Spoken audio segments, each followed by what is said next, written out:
Chapter 19. The two senior martial brothers who were holding on to Wu Baoru sensed that he had really fainted, and they nodded at the sect leader. The elders were all experienced fellows, and they could understand each other's intentions with just a glance. Naturally, they understood what the two of them were thinking. They had originally suspected Yu Qianqiu, and with Wu Baoru's cultivation, if he really wanted to kill him, he wouldn't have been able to come here. Now, a nascent soul-stage junior martial brother had actually fainted from anger, and it was easy to imagine the injustice he had suffered. "Where are the law enforcement disciples?" Lu Chongqing shouted. "Here." Several people appeared on both sides of the hall. The plaza immediately became silent, and everyone looked towards the front of the hall, knowing that the sect leader was about to make a decision. Before the truth is clear, the disciples cannot criticize. Let's put this matter aside for now. When Elder Wu recovers, the truth will naturally be clear. Lu Chongqing spoke first and then stared at the two who were complaining. Elder Wu chased and beat up a disciple in public, and everyone saw it with their own eyes. He will be imprisoned to recuperate and await punishment. Yu Qianqiu publicly insulted a teacher, and everyone heard it with their own ears. He will be punished to do hard labor in the spirit stone mine, and await punishment. Elders, do you have any objections? None of the elders had any objections. The disciples naturally didn't dare to have any objections to the sect leader's decision. However, everyone understood that this punishment was clearly to the disadvantage of Yu Qianqiu. One had to know that the spirit stone mine was not a place for people to stay. It was clearly a place where Ong Kuangsung's disciples were exiled. The disciples who worked there were either those with poor aptitudes or those who had committed crimes. Every day they had a quota to mine spirit stones, and if they couldn't complete the task, they would be severely punished. Until now, not many people had returned alive from that place. In everyone's eyes, Yu Qianqiu was obviously the victim, but he received the heaviest punishment, which inevitably made people think of the time when he offended the sect leader and his grandson. This was clearly revenge. No one dared to say anything and could only shake their heads and sigh in their hearts. When Lu Jingguang saw that Yu Qianqiu was sent to the spirit stone mine as a punishment, he was delighted. However, he also felt that his grandfather was being too obvious by doing this in front of everyone. "Martial nephew Yu, do you have any objections?" Lu Chongqing asked coldly. "This disciple is willing to accept the punishment. I dare not have any complaints." Yu Qianqiu's expression was bleak as he replied, causing all the disciples to feel sad. Little did he know that when he heard that they were going to a spirit stone mine, his heart began to beat wildly. With a wave of the sect leader's hand, Elder Wu was carried away. Yu Qianqiu was also escorted to the spirit stone mine by the disciplinary disciples. Chu Pinger stared at the lonely and staggering figure and bit her lips. She simply could not imagine the scene of such a talent working hard in a spirit stone mine. The sun hung high in the sky. Outside the spirit stone mine, there was a row of caves on each side. These were the living quarters of the mining disciples. On a piece of empty land in front of them, almost 100 dirty and ragged disciples were gathered together. On a stone pillar in front of them, a disciple was stripped naked, and his hands and feet were chained to the pillar.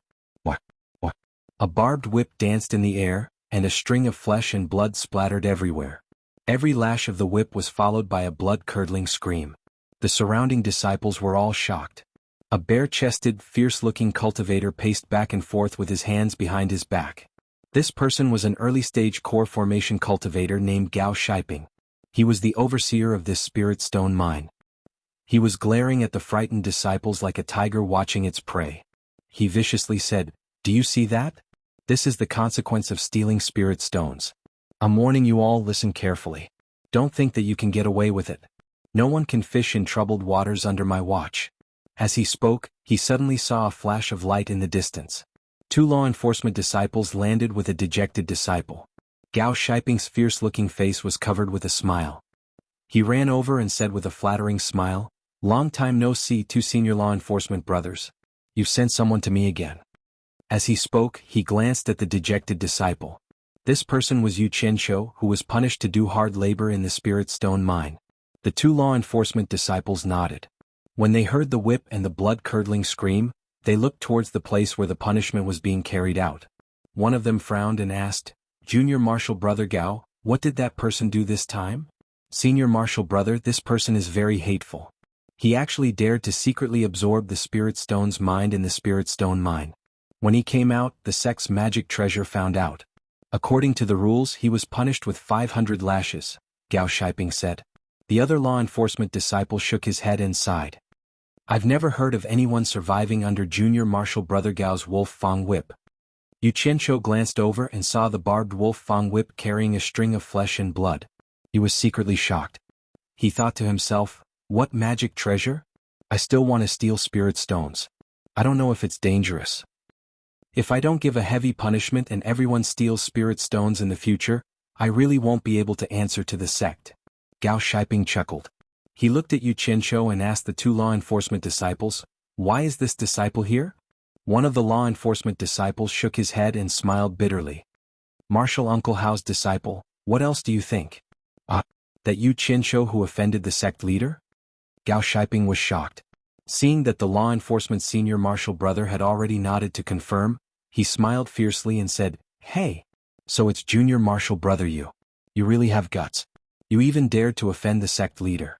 Old Gao, I will definitely treat you well. After that he turned around and shouted, someone come. Yu Qianqiu knew that he was famous in Kwangtsung, but he didn't expect that there would be people who knew about this spirit stone mine so far away. Soon after, a supervisor ran over and took Yu Qianqiu away under Gao Shiping's arrangement. He could vaguely hear one of the law enforcement disciples saying, Junior Marshal Brother Gao, you can't kill this person. The elders specifically said that he still has a use for us. The supervisor brought him to the group of disciples who were mining the mine. First he showed him what it meant to be whipped until his intestines were broken. After seeing it, Yu Qianqiu didn't have any reaction. He also didn't think that the disciple who was being punished was worthy of pity. In his words, since you dared to steal, then you should be prepared to be caught. You don't deserve other people's pity for courting death. He looked around at the disciples who were mining the mine. All of them were skinny. Other than the fear they showed when they saw the punishment being carried out on their dirty faces, the rest of their expressions were numb and submissive. He let out a long sigh in his heart. It seemed that these people had been living under oppression for a long time. This group of supervisors was really ruthless. The disciple who was whipped on the stone pillar was already dead, but they still didn't let go of the corpse. They only stopped when the wolf fang whips had smashed the corpse into pieces. Yu Qianqiu narrowed his eyes. A cold light flashed in his eyes. Could it be that they had a grudge against each other? They actually wanted to whip the corpse to vent their hatred. After that, the miners were chased back to their respective caves. Yu Qianqiu was led to a place by the supervisor. The space wasn't big. There were only mattresses on the ground. There were already 3 people lying on the ground. It seemed that 4 people would have to squeeze together. The supervisor said coldly, you will stay here. Shi Xiaotian, tell him what to do next. The last sentence was said to a young man lying on the ground. When the young man called Shi Xiaotian heard the supervisor's words, he hurriedly got up and responded. The supervisor didn't say anything else and turned to leave. Shi Xiaotian's face was very dirty, but one could vaguely tell that he was a handsome young man. Of course, Yu Qianqiu had also stayed in the cultivation world for a long time. He knew that one couldn't judge someone's age by their appearance. Shi Xiaotian's big eyes looked at this newcomer blankly. Yu Qianqiu smiled at Shi Xiaotian in a friendly manner. However, Shi Xiaotian didn't seem to appreciate it.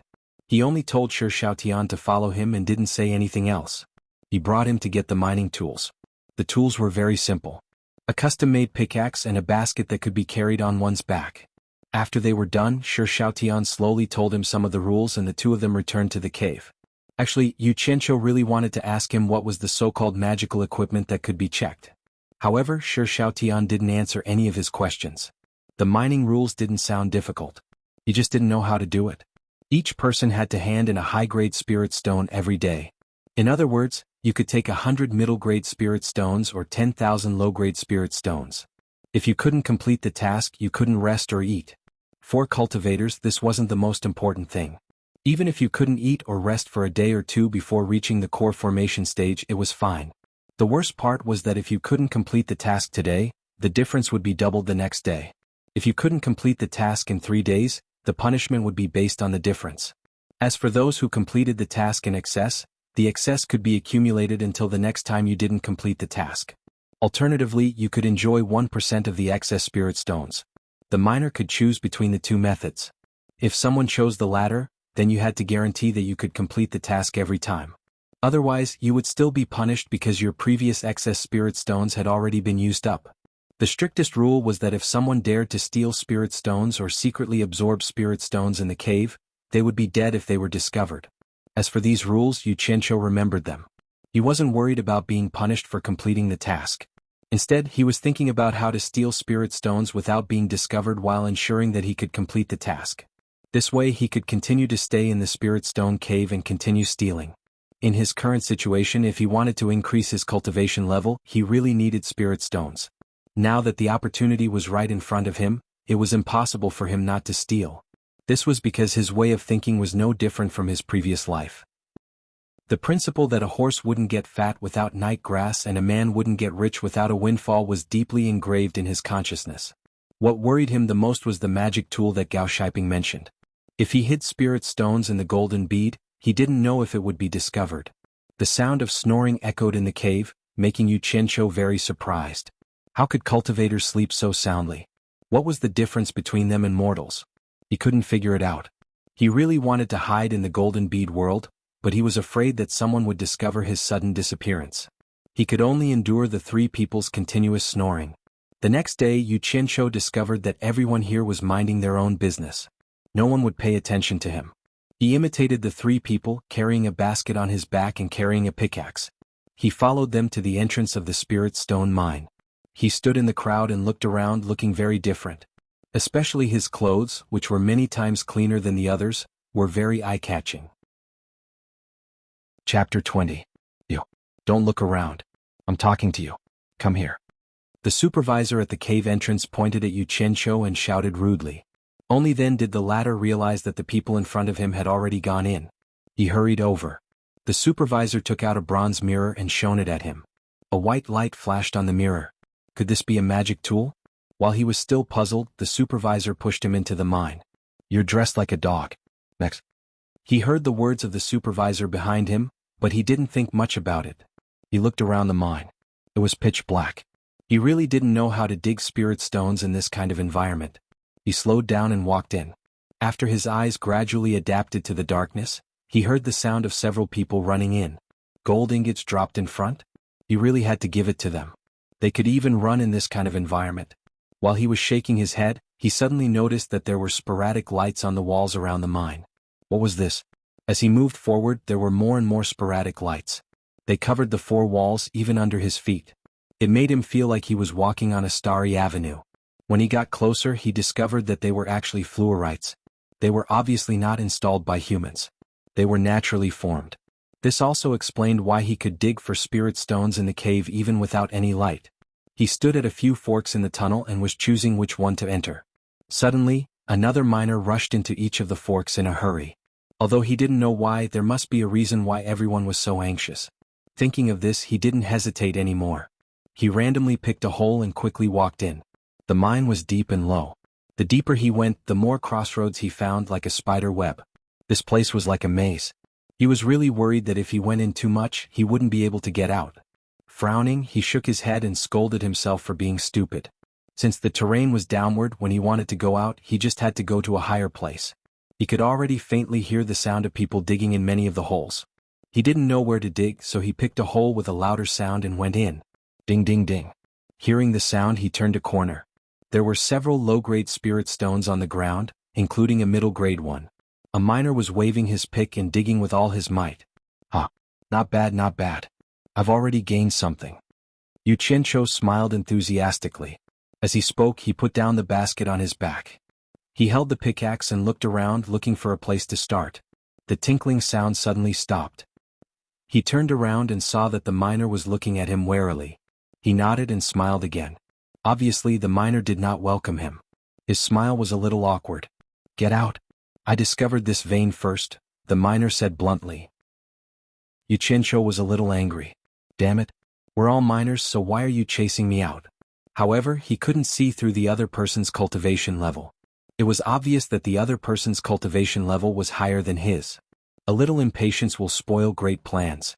Even though he was unhappy for the sake of his great cause of stealing spirit stones, he decided to swallow his anger. He rolled his eyes, picked up the basket and walked out with a sullen face. What happened next was the same. In every small hole there was a person digging. When they saw him, they would bluntly announce, "This is my territory, get out." What made him most discouraged was that almost everyone he saw had a higher cultivation level than him. He wanted to find someone to vent his anger, but there was no one to vent it on. Now he finally understood why those people ran after entering the mine. They were all afraid that the spirit stone vein they discovered last time would be taken by someone else, so they rushed to take over. In a fit of anger, he walked towards the deepest part of the mine. He didn't know how many years he had been digging, how long he had walked, and how many turns he had taken. Finally he reached the end of the mine. Damn it! There shouldn't be anyone chasing me out here. He cursed and put down the basket. He held the pickaxe in his hand and couldn't help but feel excited. In front of him was a dead end. It was as if he could see the spirit stones waving at him. He raised the pickaxe with both hands and started digging. Ding! Damn it! Yuchencho screamed and threw the pickaxe to the side. He raised his numb hands and sighed. He shook his hands and picked up the pickaxe to test it on the surrounding walls. Ding ding ding. Everywhere was as hard as stone. No wonder the sound of digging sounded like blacksmithing. He was too impatient. He tried again and didn't know whether to laugh or cry. How was this digging? This was clearly digging a hole in a stone mountain. In the past he really didn't know that spirit stones grew in such a place. The amount of spirit stones used by so many people in Kwangtsung depended on these people to dig them out bit by bit. Even though he heard that there were other spirit stone mines in other places, the miners there probably didn't have it easy either. He tried to inject chi into the pickaxe. Ding ding ding. Sure enough, it started digging. Yuchencho was extremely excited. He swung his arms and dug with all his might. It was good to have enthusiasm for work, but not being able to produce results was often the most painful thing. He dug for a long time. Not to mention spirit stones, he didn't even see a single hair. With the continuous consumption of the chi in his body, he was unable to keep up with the expenditure. At this rate, he would die of exhaustion before he could dig up any spirit stones. He wasn't a reckless person. He immediately stopped and decided to figure out what the problem was. Based on the limited common sense from his previous life, the first thing he could confirm was that things such as gold and precious stones all had their own veins and directions. He believed that the same principle applied to spirit stones. The fluorite that could be found everywhere should be associated with spirit stones. This cobweb-like hole must have been dug by the miners in the past. If they stopped here, did it mean that there were no more spirit stones ahead? He didn't understand this point, so he couldn't make a judgment. He wanted to find someone to ask, but the miners here would probably get the same result. No one would tell him. What a headache. Damn it. Why am I so stupid? Yuchencho slapped his forehead in annoyance. Sister Bai's fox clan was an expert in digging holes. He should ask her. He carefully looked around. After confirming that there was no one, he picked up the tool and disappeared. Sister Bai, help. Yuchencho, who returned to his own territory, shouted a few times and stopped. A forest suddenly appeared in front of him. The bamboos were swaying and a familiar melody came from the forest. If it wasn't for the purple chaos around him, he would have suspected that he had gone to the wrong place. He walked into the forest in doubt. A green and exquisite bamboo house appeared in front of him. The style was very retro. The bamboo house was surrounded by a bamboo fence. There was a small bamboo pavilion inside, and a beautiful woman in white was playing the zither and singing. Who else could it be if not the white fox? Yuchencho, who was relieved, looked around again and smiled with satisfaction. Looking at the white fox playing the zither and singing, he couldn't help but admire it. As expected of an artist, its aesthetic standards were higher than ordinary people. The forest surrounded the bamboo forest, and the bamboo forest surrounded the bamboo house. The environment was quiet. He didn't expect that the thing he had thrown in a few days ago would be turned into this by the white fox in just a few days. The layout was appropriate and pleasing to the eye. He walked in with a smile. Although the white fox didn't even raise her head, with her late-stage tribulation passing stage cultivation, she would definitely know that he had come. Yuchencho walked to the pavilion and called out, "Sister Bai." Unexpectedly, the white fox didn't pay attention to him. She didn't even raise her head. Yuchencho's heart skipped a beat. She had a problem with him. He didn't know how he had offended her, but it wasn't a good thing. He was just about to ask her for help. Yuchencho sat at the side with a mischievous smile. He stuck his head out and said, "Yo. Whose beauty is playing the zither? Beauty, this young man greets you." Beauty, beauty, beauty. To be honest, after this younger brother left her here, she couldn't even see his shadow for a few days.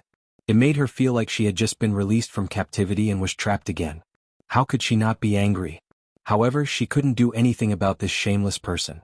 She ignored him, but he kept calling her beauty. The sound of the zither stopped. The white fox's face turned slightly red. She raised her head and said angrily, Do you still remember that you have a sister like me? If you have the ability, then don't come back. Are you digging for spirit stones? The last sentence was said when she saw the thing in Yu Qianzhou's hand. Yu Qianzhou was stunned. The white fox's words made him feel a little strange. It was like a wife who had been living alone at home for a few days and finally saw her dead husband. The thought flashed through his mind. He avoided the question and replied, "Sister's eyes are really sharp. You saw through it with one look." He then told the white fox about how he was punished to do hard labor in the spirit stone mine. However, he hid the fact that he had wronged Wu Baoru. This kind of feeling was understandable. No one would want to expose their despicable and shameless side to the public. He told the white fox that because he had offended sect leader Ong Kwangtsung, and now that his master was dead, he was immediately attacked by the sect leader for revenge. He was sent to the spirit stone mine to do hard labor. If he couldn't complete the task, he would face severe punishment. A dignified sect leader is actually so narrow-minded. The white fox frowned. She stared at the smiling face in front of her and said, "You have the golden bead. If you want to escape, no one in Ong Kwangtsung can stop you. Could it be that you are here to ask for my help?" "Ah, sister is wise. I haven't even said it and you already know." Yu Qianzhou laughed. The white fox was slightly annoyed. She took out the mountain-piercing claw from her waist and threw it to him. Yu Qianzhou hugged the item and smiled from ear to ear. He stood up and was about to leave. He suddenly remembered something and asked, "At the entrance of the mine, I saw Ong Kwangtsung's disciple holding a bronze mirror and shining it on my body. Sister, do you know what it's used for?" "It's just a very ordinary magic tool. It doesn't have much use. If someone secretly absorbs spiritual energy or hides spirit stones on their body, it's very easy to find out. All the big sects in the cultivation world use it in their spirit stone mines." "Why do you ask?" the white fox asked curiously. "It's nothing. Sister, if I put spirit stones in the golden bead, will the magic tool be able to find them?" Yu Qianzhou asked again. The white fox lightly shook her head and said, "It can't even find spirit stones in storage bags. I think it's even harder to find the space inside the golden bead." Yu Qianzhou heaved a sigh of relief. He nodded and said, "I was worried to death. Since it can't be found, then I'm relieved. Sister, I'll leave first." "You." The white fox was stunned. This bastard is probably asking this to steal spirit stones. If that's the case, wouldn't I be helping the evildoer? When she came back to her senses, she wanted to stop him and ask him questions, but he was already gone. Chapter 21. Yu Qianzhou appeared in the mine and listened carefully. The surroundings were very quiet. He put down the pickaxe and put on the mountain-piercing claws. After infusing his true qi, the gloves immediately became one with his palms. The 10 sharp claws were dark and shiny, and he clawed at the wall. Swoosh! Stone chips flew. "Didn't they say that the gloves could feel spiritual energy? Then let's try it." He pressed his claws on the wall. As soon as he calmed down, he felt that the gloves seemed to have an impulse to pull him to the left. Yu Qianzhou's heart was beating fast. He really felt spiritual energy. His hands moved according to the feeling from the gloves. It was not until they moved 3 to 4 meters from their original position that they stopped. Although the distance it had moved wasn't far, it was still far from the direction he had intended to dig in. Right in front of him, he could clearly feel the spirit stones that he wanted to dig up. Yu Qianzhou was very glad. If not for the gloves, no matter how fast he dug, it would be useless. "Baby, I'm coming." Yu Qianzhou shouted excitedly in his heart. His 10 claws moved and he rushed at the stone wall in front of him. Swoosh swoosh. There was no sound of clanking. It was like a sharp knife cutting through paper. The stone wall could not withstand a single blow and was destroyed in an instant. Not long after, a hole a few meters deep was dug. The feeling in front was also getting stronger and stronger, encouraging Yu Qianzhou to move forward bravely. When he clawed down and saw a crystal white part of the stone wall, he could not help but cheer. Then he covered his mouth and laughed secretly. Finally, he dug out a spiritual stone. Suddenly, he remembered that his basket and pickaxe were still in the tunnel outside. He immediately went out and looked around to see that no one was around. He picked up the things and went back into the tunnel. After digging out the spiritual stone, he held it in his hand and looked at it carefully. This was the first time he found that the spiritual stone was so beautiful. It was crystal clear and cute no matter how he looked at it. Unfortunately, it was only a low-grade spiritual stone. He shook his head and threw the spiritual stone into the basket. Then he patted his head again. Not knowing what he thought, he picked up the pickaxe and the basket with the low-grade spiritual stone and threw them into his space. If he continued to work hard, perhaps the superior spirit stones were just ahead. Now that he had an income, he was even more excited. He followed the feeling of mountain-piercing claw without stopping. Not long after, the occasional appearance of 1 or 2 spirit stones on the stone wall gradually increased to several spirit stones appearing at the same time. All of them were eagerly put into his own space by his fingers. Although they were all low-grade, he did not reject any of them and did not waste any of the fruits of his labor. Holy shit. Great harvest, 1, 2, 3, 9, another 10 low-grade spirit stones. The 10 low-grade spirit stones that appeared at the same time disappeared one by one as he counted with his fingers. After digging nearly 100 pieces of low-grade spirit stones, a thick white crystal appeared in front of his eyes. It was exactly the same as the middle-grade spirit stone that his master had given him. Needless to say, the first mid-tier spirit stone was in his hands. As he continued to dig, Yu Qianshou became more and more excited. The density of the spirit stones was getting higher and higher. For every 100 low-grade spirit stones, he would find 1 mid-grade spirit stone. When he had dug out close to 100 mid-grade spirit stones, he suddenly felt something strange coming from his mountain-piercing claw. Could it be that high-grade spirit stones were about to appear? Slightly stunned, he immediately dug in that direction without any regard for his life. Of course, the correct judgment would not disappoint him. When a light golden spirit stone appeared on the stone wall, Yu Qianshou carefully dug it out. He took off the mountain-piercing claw and held it in his hand to carefully examine it. There was no doubt about it. This was a high-grade spirit stone. It was the first time he had seen a high-grade spirit stone. He had heard from his master that it was light golden in color. The light golden spirit stone was as beautiful as amber. Under the illumination of the fluorite, it exuded an enchanting luster. Looking at it, Yu Qianshou was dazzled. Feeling the rich spiritual energy in the spirit stone in his hand, he really wanted to inhale it into his body, but he still controlled that impulse. Not for anything else, but for the increasing number of high-grade spirit stones. He swallowed his saliva and said, "You want me to hand over such a good thing? Even if you beat me to death, I won't do it." The amber-like crystal disappeared in his hand. The white fox and the golden bead confirmed her guess.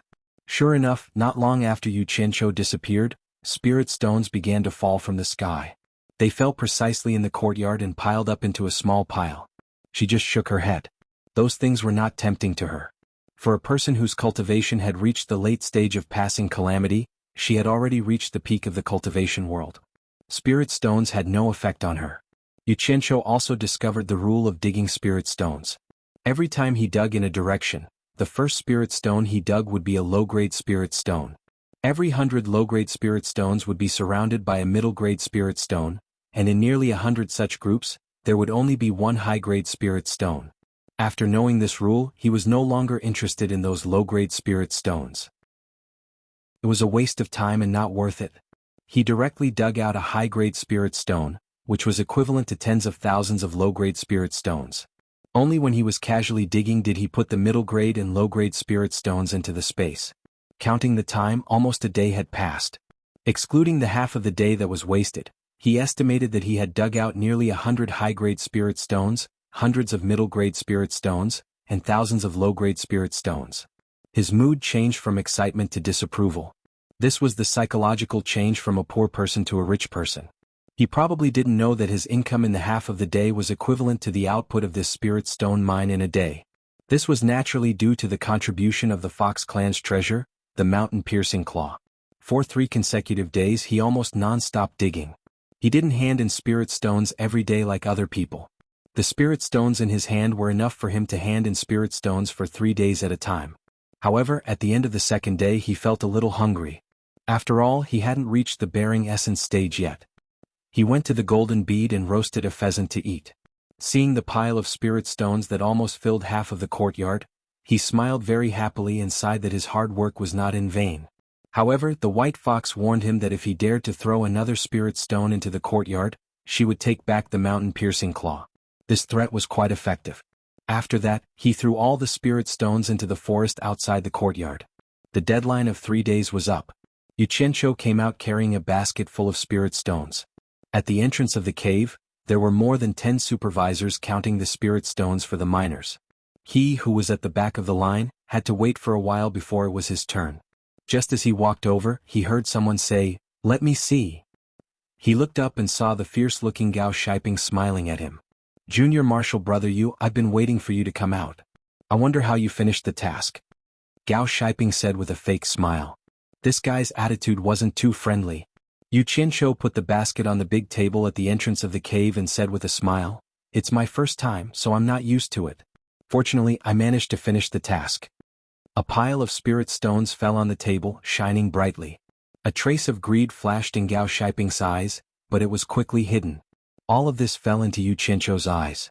The corner of his mouth slightly curled up, revealing a trace of a smile. The former waved his hand and 2 supervisors came over to count the spirit stones. "Senior Marshal Brother Gao, there's something I'd like to ask." Yu Qianqiu gestured for him to speak first. Gao Shiping frowned. He thought to himself, "I gave you some face but you really opened a dye shop. I called you Junior Marshal Brother out of politeness, but you really dared to call me brother. Why don't you find out what kind of place this is?" Thinking of the 2 senior marshal brothers' instructions, he could not offend them too much. Perhaps one day when they returned to Kwangtsung and gained power, he might have to beg them for help. He walked to the side with a sullen face and said coldly, "Junior Marshal Brother Yu, what's the matter? This is my first time here, so I'm afraid that I might have done something wrong. If I've offended you in any way, please forgive me." Yu Qianqiu raised his hand and bowed to Gao Shiping. A faint gold color flashed in his hand. He looked around and saw that no one was paying attention to him. When he lowered his hand, the faint gold color slid into the latter's clothes. Gao Shiping saw the alluring faint gold color the moment Yu Qianqiu raised his hand. He naturally knew what it was, but before he could react, it had already slipped into his clothes. Gao Shiping's body trembled, and his hands subconsciously pressed on the thing in his abdomen. His eyes flashed as he stared at Yu Qianqiu. The temptation of a high-grade spirit stone was too great, and he was considering whether or not to accept it. As a core formation stage cultivator, he could only receive 25 middle-grade spirit stones every month. A high-grade spirit stone could last him for 4 months. Although he was the supervisor of the spirit stone mine, he had never dared to take a spirit stone from here. If someone found out, the consequences would be unthinkable, especially since there were 3 nascent soul stage elders guarding this place. Gao Shiping lowered his voice and said, "It's my duty to take care of Junior Brother, but Junior Brother was sent here by the sect to do hard labor. If you can't complete the task or do something you shouldn't do, I can't take care of you. After all, there are 3 elders here and there are some things that I can't decide." Hearing the meaning behind his words, Gao Shiping could take care of him, but there were some things that he could take care of and some things that he couldn't. For example, if he couldn't complete the task, or if he stole or absorbed spirit stones. Damn it. He had the heart of a thief but no guts. Yu Qianqiu rubbed his nose, and patted Gao Shiping's hand that was pressing on his abdomen. He smiled and said, "Senior Brother, don't worry. I definitely won't do anything that would make things difficult for Senior Brother. I just want to live a little more freely here. I believe that this won't make things difficult for Senior Brother." Gao Shiping was still a little hesitant, and the supervisor shouted, "Yu Qianqiu, the task is completed, and you have received 500 low-grade spirit stones. Come over and be inspected." "Senior Brother, don't worry," Yu Qianqiu said softly and walked over. The supervisor took a bronze mirror and looked at it, and didn't find anything unusual. Gao Shiping, who had been watching the scene, let out a sigh of relief, and shouted to the supervisor, "Watch it closely." After saying that, he walked over to Yu Qianqiu and smiled, "Junior Brother, you got more than 500 low-grade spirit stones on your first mining trip. I've been here for so many years and this is the first time I've seen something like this. I really admire you." He wasn't being polite. If he included the top-grade spirit stone that he collected, it would be 10,500 low-grade spirit stones. This was something that had never been seen among the newbies. Luck, pure luck. I just happened to come across a good vein," Yu Qianqiu said modestly. The 2 of them chatted and laughed as they left, and the others looked at them in disbelief. Gao Shiping had always been secretly called Butcher Gao, and countless miners had died in his hands. When had they ever seen him being so nice to the miners? Chapter 22. Coincidentally, a supervisor passed by and saw this scene. He smiled and asked Gao Shiping, "Marshal Uncle, who is this? Sorry to trouble you to accompany us." Yu Qianqiu turned his head to the side as if he didn't hear anything. Gao Shiping's expression sank and he shouted at the supervisor, "Don't be rude. This is your Yu Qianqiu Shuyu." He only made a small mistake and was temporarily punished to work here. It won't be long before he goes back. How can you compare him to normal miners? Martial Uncle you. The supervisor smiled apologetically. His smile was a little insincere as he muttered in his heart, so it's that Yu Qianqiu who offended the sect leader. If even this is a small mistake, then most of the miners here can be considered as sinners. Junior brother, don't take his words to heart. Come, let's have a drink at my place. Gao Shiping invited. Yu Qianqiu cupped his hands and smiled, then I'll do as you say. The two of them laughed and walked towards the supervisor's residence with their arms around each other's shoulders. They immediately attracted the attention of many people, especially some of the miners whose eyes were filled with envy. The days of the supervisor were very comfortable. With a command, good wine and dishes were quickly placed on the table in the refreshing wooden house. The two of them were in a good mood and frequently raised their cups, drinking happily. Of course, there was a reason why the miners could rest for 1 day every 3 days. It was because the labor intensity of mining was too high and most of the miners' cultivation was below the foundation establishment stage. If they didn't rest, they would probably die from exhaustion before long. This type of work wasn't something a normal person could do. If it was a normal person, they probably wouldn't be able to dig more than a few pieces in a day. Naturally, resting was one of the ways to ensure the amount of mining. Before they left the table, Yu Qianqiu burped and said, "Speaking of which, it's quite a coincidence. Before I entered the sect, I was quite knowledgeable in the way of mining. If senior brother Gao trusts me, on the last day of every 3 days, please continue to guard the cave for me." How could Gao Shiping not understand the meaning behind this? His eyes immediately lit up. The two of them laughed heartily and confided in each other. In the end, Gao Shiping insisted on sending him off, and Yu Qianqiu found it hard to refuse his kindness. In the end, Gao Shiping sent Yu Qianqiu directly to his cave. Butcher Gao's arrival scared the other 3 people in the cave so much that they quickly got up. The two of them exhaled the smell of alcohol and called each other affectionately. It was really enviable for others. Looking at his junior brother's living environment, Gao Shiping frowned. He patted his chest and promised, "Junior brother, please bear with it for now. Tomorrow I'll find a clean place to stay. Leave this matter to me." After Butcher Gao came, the way the 3 of them looked at Yu Qianqiu changed greatly. They became much more reserved and they no longer dared to touch his buttocks. Yu Qianqiu understood what was going on. He looked at the 3 of them and noticed a bloody wound on Shi Xiaoyan's back. Clearly he was whipped by the Wolf Fang whip. He couldn't help but ask, "Shi Xiaoyan, what happened to your back?" Hearing him called, Shi Xiaoyan quickly got up and replied to his martial uncle. After seeing the relationship between Yu Qianqiu and the Lord Warden, he didn't dare to act like he did before. It turned out that Shi Xiaoyan was still short of 100 low-grade spirit stones for this mission. According to the rules, he had to be whipped by the Wolf Fang whip. This injury was a punishment. Seeing him speak, Yu Qianqiu asked a few more questions. Shi Xiaoyan answered them one by one. Speaking of which, Shi Xiaoyan was quite unlucky. His family was originally a noble in the Wuxia Empire. Because of his good innate talent, he was fancied by a certain core formation stage cultivator in Angquangtsung, who wanted to take him as a disciple. In the Wuxia Empire, cultivation was a blessing that could only be encountered by chance. Naturally, his family happily agreed to take him as a disciple. Therefore Shi Xiaoyan went to Angquangtsung. With his good innate talent, he reached the 4th level of the qi refining stage in the 1st year. However, in the 2nd year, his master was killed by someone at the foot of the mountain. The worst thing was that he and the grandson of an elder fell in love with a female disciple at the same time. They were youngsters. It was inevitable that they would fight for a woman's affection. In the end, they angered an elder and were kicked here.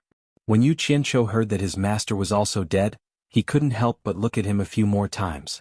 When he talked about fighting for a woman, he couldn't help but laugh. When he looked at Shi Xiaoyan again, he felt a sense of sympathy. Therefore he wanted to help him. "Tomorrow you and I will go dig for spirit stones together." After speaking, Yu Qianqiu sat cross-legged and closed his eyes. Shi Xiaoyan was stunned. Although he was unwilling, he didn't dare to say anything.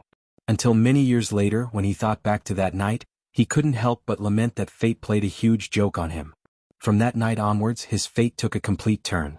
The next day, Yu Qianqiu, who was sitting cross-legged and meditating, fell asleep at some point.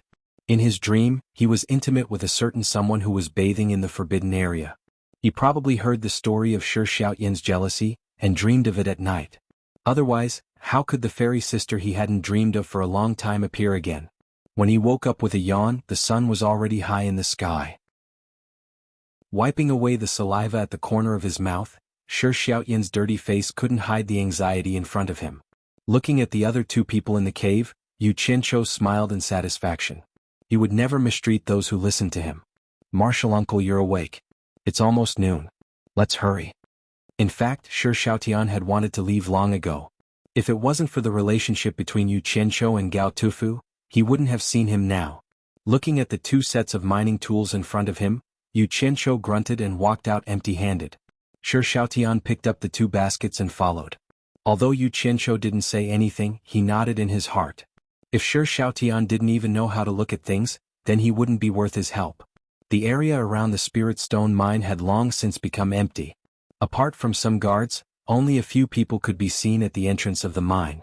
"Junior brother, you really made me wait." Gao Shiping, who was at the entrance, laughed when he saw the two people walking over. Yu Qianqiu also waved his hand, walked over and said with a smile, "I don't dare to trouble senior brother. It's just that I drank too much yesterday and I'm a little tired, so I overslept." "This is?"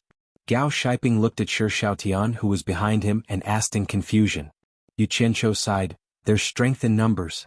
I've specially found someone to help me. I believe we'll be more confident in completing the task." "I believe in junior brother's ability, and you definitely won't disappoint me." Perhaps only Yu Qianqiu could understand the deeper meaning behind Gao Shiping's words. Gao Shiping then took out something wrapped in a banana leaf and said, "Junior brother, you'll probably be in there for another 3 days. This is some food. Junior brother, bring it in to eat." Smelling the aroma of meat, Yu Qianqiu accepted it with thanks. The other supervisor's eyes almost popped out of their sockets. Since when did Butcher Gao become so meticulous? Some even suspected that the two of them had homosexual fetishes. The other supervisors also addressed them as Martial Uncle Yu affectionately. After inspecting the two late miners, they let them into the cave. Even Shi Xiaotian benefited a lot from following behind him, and the cold and emotionless Butcher Gao actually nodded and smiled at him. This was really something that only happened once in 1,000 years. Yu Qianqiu slowly walked towards the deepest part of the mine. Shi Xiaotian followed behind him, wishing he could give him a kick. Half of the day had already passed and he was still so calm. Yu Qianqiu walked all the way to the entrance of the cave that they dug yesterday. He smiled and said, "You didn't eat anything this morning, right? It's all my fault for oversleeping. Come, eat something first. You'll have the strength to work when you're full." As he spoke, he opened the banana leaf and revealed a big pile of fragrant, golden yellow barbecued meat. He tore off half of it and handed it to Shi Xiaotian. Yu Qianqiu took a bite. The taste was really not bad. He was starting to like Gao Shiping, who was willing to work hard after receiving money. He was not like some people in his previous life who did not do anything after receiving money. He hated those people the most. Just as he was enjoying his meal, he suddenly heard someone crying. He saw Shi Xiaotian holding the large piece of barbecued meat and crying. Yu Qianqiu was taken aback. He asked curiously, "Why are you crying?" "Martial uncle, little Tian has not eaten meat for a long time. Little Tian is homesick." Shi Xiaotian wiped his tears and sobbed. "What a child." Yu Qianqiu swallowed the meat in his mouth and said, "Damn. I was wondering what you were doing. You're crying like a girl. Hurry up and eat. We'll work after eating."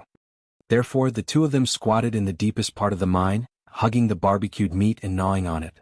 The sound of chewing echoed. After eating, Shi Xiaotian patted his stomach happily. Yu Qianqiu asked him to take his tools and brought him into the cave that he had dug. When Shi Xiaotian saw the exposed spirit stones all around the cave walls, his eyes immediately widened in disbelief.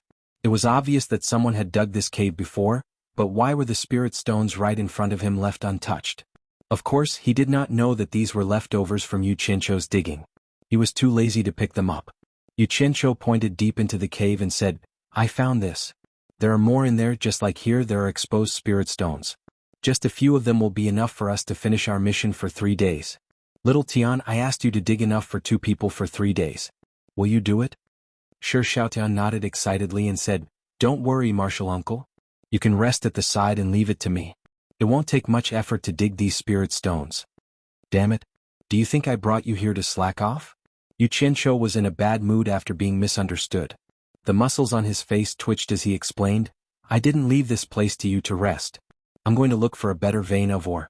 We can't just ignore what happened today and ignore the future." Hearing that Yu Qianqiu was going to find a better mine, Shi Xiaotian immediately patted his chest and said, "Don't worry, Martial Uncle. Leave this place to me." Why did it sound like he was comforting someone who was about to die? Yu Qianqiu rolled his eyes and said, "Don't go out for the next 3 days. Don't worry and dig here. I'll bring you something to eat. Remember to dig it clean. Don't waste the exposed spirit stones." After Shi Xiaotian agreed, he was too lazy to say anything else. He turned around and went to find a good place to dig for spirit stones. Chapter 23. The next day Yu Qianqiu, who had a bountiful harvest, found Shi Xiaotian with 2 roasted hares. He saw that Shi Xiaotian was grinning from ear to ear and was happily digging. The 2 baskets were filled to the brim and there was a big pile on the ground. Yu Qianqiu was shocked. He looked at where he dug and asked, "I think we've only dug 1/3 of the place? There's already so much?" Shi Xiaotian smiled and said, "Uncle Master found a great place. We've dug enough to hand in 7 or 8 times. It's just that it's not easy to transport so many spirit stones." Yu Qianqiu didn't expect to miss so many spirit stones. He said in a deep voice, "We can't hand them over all at once. We have to hide the rest for a rainy day. I found a good vein." Uncle Master really found a good vein. That's enough for us to dig for a long time. Shi Xiaotian jumped in joy. "Eat something first." Yu Qianqiu passed a roasted hare to Shi Xiaotian. While eating, he said, "Later I will find a place to hide these spirit stones." Then he looked at Shi Xiaotian's reaction. If the latter showed even the slightest bit of hesitation, he would have to reconsider their future cooperation. To his satisfaction, Shi Xiaotian bit the hare and said without hesitation, "I'll follow Uncle Master's decision." In fact, Shi Xiaotian's thinking was simple. The spirit stones here saved time and effort. Uncle Master could even bring him to such a good place. What was there not to trust? Moreover, he could bring food in at any time. He could be considered to be very capable here. Good. Yu Qianqiu praised and said, "Don't call me Uncle Master in the future. It's making me old." "That's not good, right?" Shi Xiaotian let go of the hare. In this era where the hierarchy was strict, how could one not know one's seniority? Yu Qianqiu waved his hand and said, "There's nothing bad about it." "All right, then what should I call Uncle Master?" Hee hee. The corners of Yu Qianqiu's mouth curled up slightly, but the smile froze on his face. Then he sighed with a pair of confused eyes, "Call me Boss." "Boss." Shi Xiaotian muttered to himself, "Why does it feel like a secular gang name?" "Yes, just call me Boss." Yu Qianqiu's eyes lit up as he stared at him and said, "Little Tian, as long as you follow me wholeheartedly, I guarantee that you'll have a good life in the future, and I'll even bring you home." Shi Xiaotian, who felt that his future was bleak, seemed to have no other choice. He nodded and said, "I'll follow you, Boss." "Quack. Just you wait, Cultivation World. I Huhan-san am back." Yu Qianqiu laughed maniacally. That Boss really made him feel good all over. Shi Xiaotian was stunned. "Boss, who's Huhan-san?" "Ah." Yu Qianqiu smiled sheepishly. "He's also a boss. After you finish eating, continue digging. I'll find a place to hide the spirit stones." The place he was talking about was naturally inside the golden bead. After 3 days, Gao Shiping, who was at the entrance of the cave, saw the 2 of them with a smile on his face. Yu Qianqiu secretly stuffed another high-grade spirit stone into his hand. The former was overjoyed. Sect leader Ang Kuangtsung only got 1 high-grade spirit stone a month, but Gao Shiping got 1 every 4 days. At this rate it would be amazing. Ah, that's strange. The supervisor who counted the spirit stones for Yu Qianqiu and Shi Xiaotian muttered. Gao Shiping, who was chatting with Yu Qianqiu, suddenly shivered. He turned around and asked, "What's wrong?" The supervisor replied, "The 2 of them have collected so many middle-grade and low-grade spirit stones. How could there not be a single high-grade spirit stone? Logically speaking, it's not possible. This is really strange." Yu Qianqiu, who had a guilty conscience, was also slightly surprised. When he heard that it was this question, he heaved a sigh of relief. He glanced at Gao Shiping meaningfully. Gao Shiping almost fainted. He thought to himself, "I thought it was something serious. He gave me the high-grade spirit stone. How could you see it from there? This guy is too meddlesome. Looks like he needs to adjust." He then shouted, "What kind of spirit stone you get is a matter of luck. If you have any objections, I can let you have a taste of mining. I only have one question for you. Have they completed their task?" When the supervisor heard that he was asked to mine, he immediately shivered. He quickly replied, "Completed, completed." Both of them exceeded their quota. Gao Shiping snorted coldly. When Yu Qianqiu and Shi Xiaotian were done checking, he pulled them out for a drink. The supervisor was so scared that he was in a trance for a long time. In a wooden hut, wine and dishes were already prepared. Gao Shiping smiled and said, "Junior Marshal Brothers' place is too dark and damp. This place is for you to stay temporarily. Come, let's drink." Yu Qianqiu did not stand on ceremony. After thanking Gao Shiping, he raised his cup and drank with him. Shi Xiaotian, who was at the side, ate and drank at the same time. He thought to himself that he had really followed the right person. There were so many delicious dishes that he did not even dare to think about in the past. He kept pouring wine for the two of them. After eating and drinking, Gao Shiping left. Yu Qianqiu asked Shi Xiaotian to stay with him. He did not let him return to that lousy cave. Shi Xiaotian was so touched that his eyes were brimming with tears. Yu Qianqiu only said one thing: "Work hard with me. Good days are still ahead." After saying that, he changed into a set of clean clothes that Gao Shiping left behind. He moved out a chair and picked some wildflowers. He lay outside and basked in the sun. Smelling the fragrance of the flowers, he soon fell asleep with the smell of alcohol in his mouth. Wu Baru woke up, but he was still ill. It should be known that it was not easy for cultivators to fall sick. The higher one's cultivation, the less likely it was for them to fall sick. However, he was so angry that he fell sick. His senior and junior brothers naturally knew the ins and outs of what happened that day. They did not know whether to laugh or cry and scolded Yu Qianqiu for being a scoundrel. At this moment, another accident happened. It turned out that Wu Baoru, who was still ill, could not be angry. The moment he got out of bed, he heard many disciples discussing his despicable and shameless behavior. They were all talking about how he bullied Yu Qianqiu. The rumor spread like wildfire. Wu Baoru was so angry that he vomited blood on the spot and fainted again. When he woke up, he shouted that he wanted to kill Yu Qianqiu. However, no one would let him do that because Lu Changqing had already made arrangements. What kind of place was the Spirit Stone Mine? As the sect master of An Kuangtsung, how could Lu Changqing not know that the reason he sent Yu Qianqiu there was to make him suffer a little? When he could not stand it anymore, he would naturally be able to get the secret easily.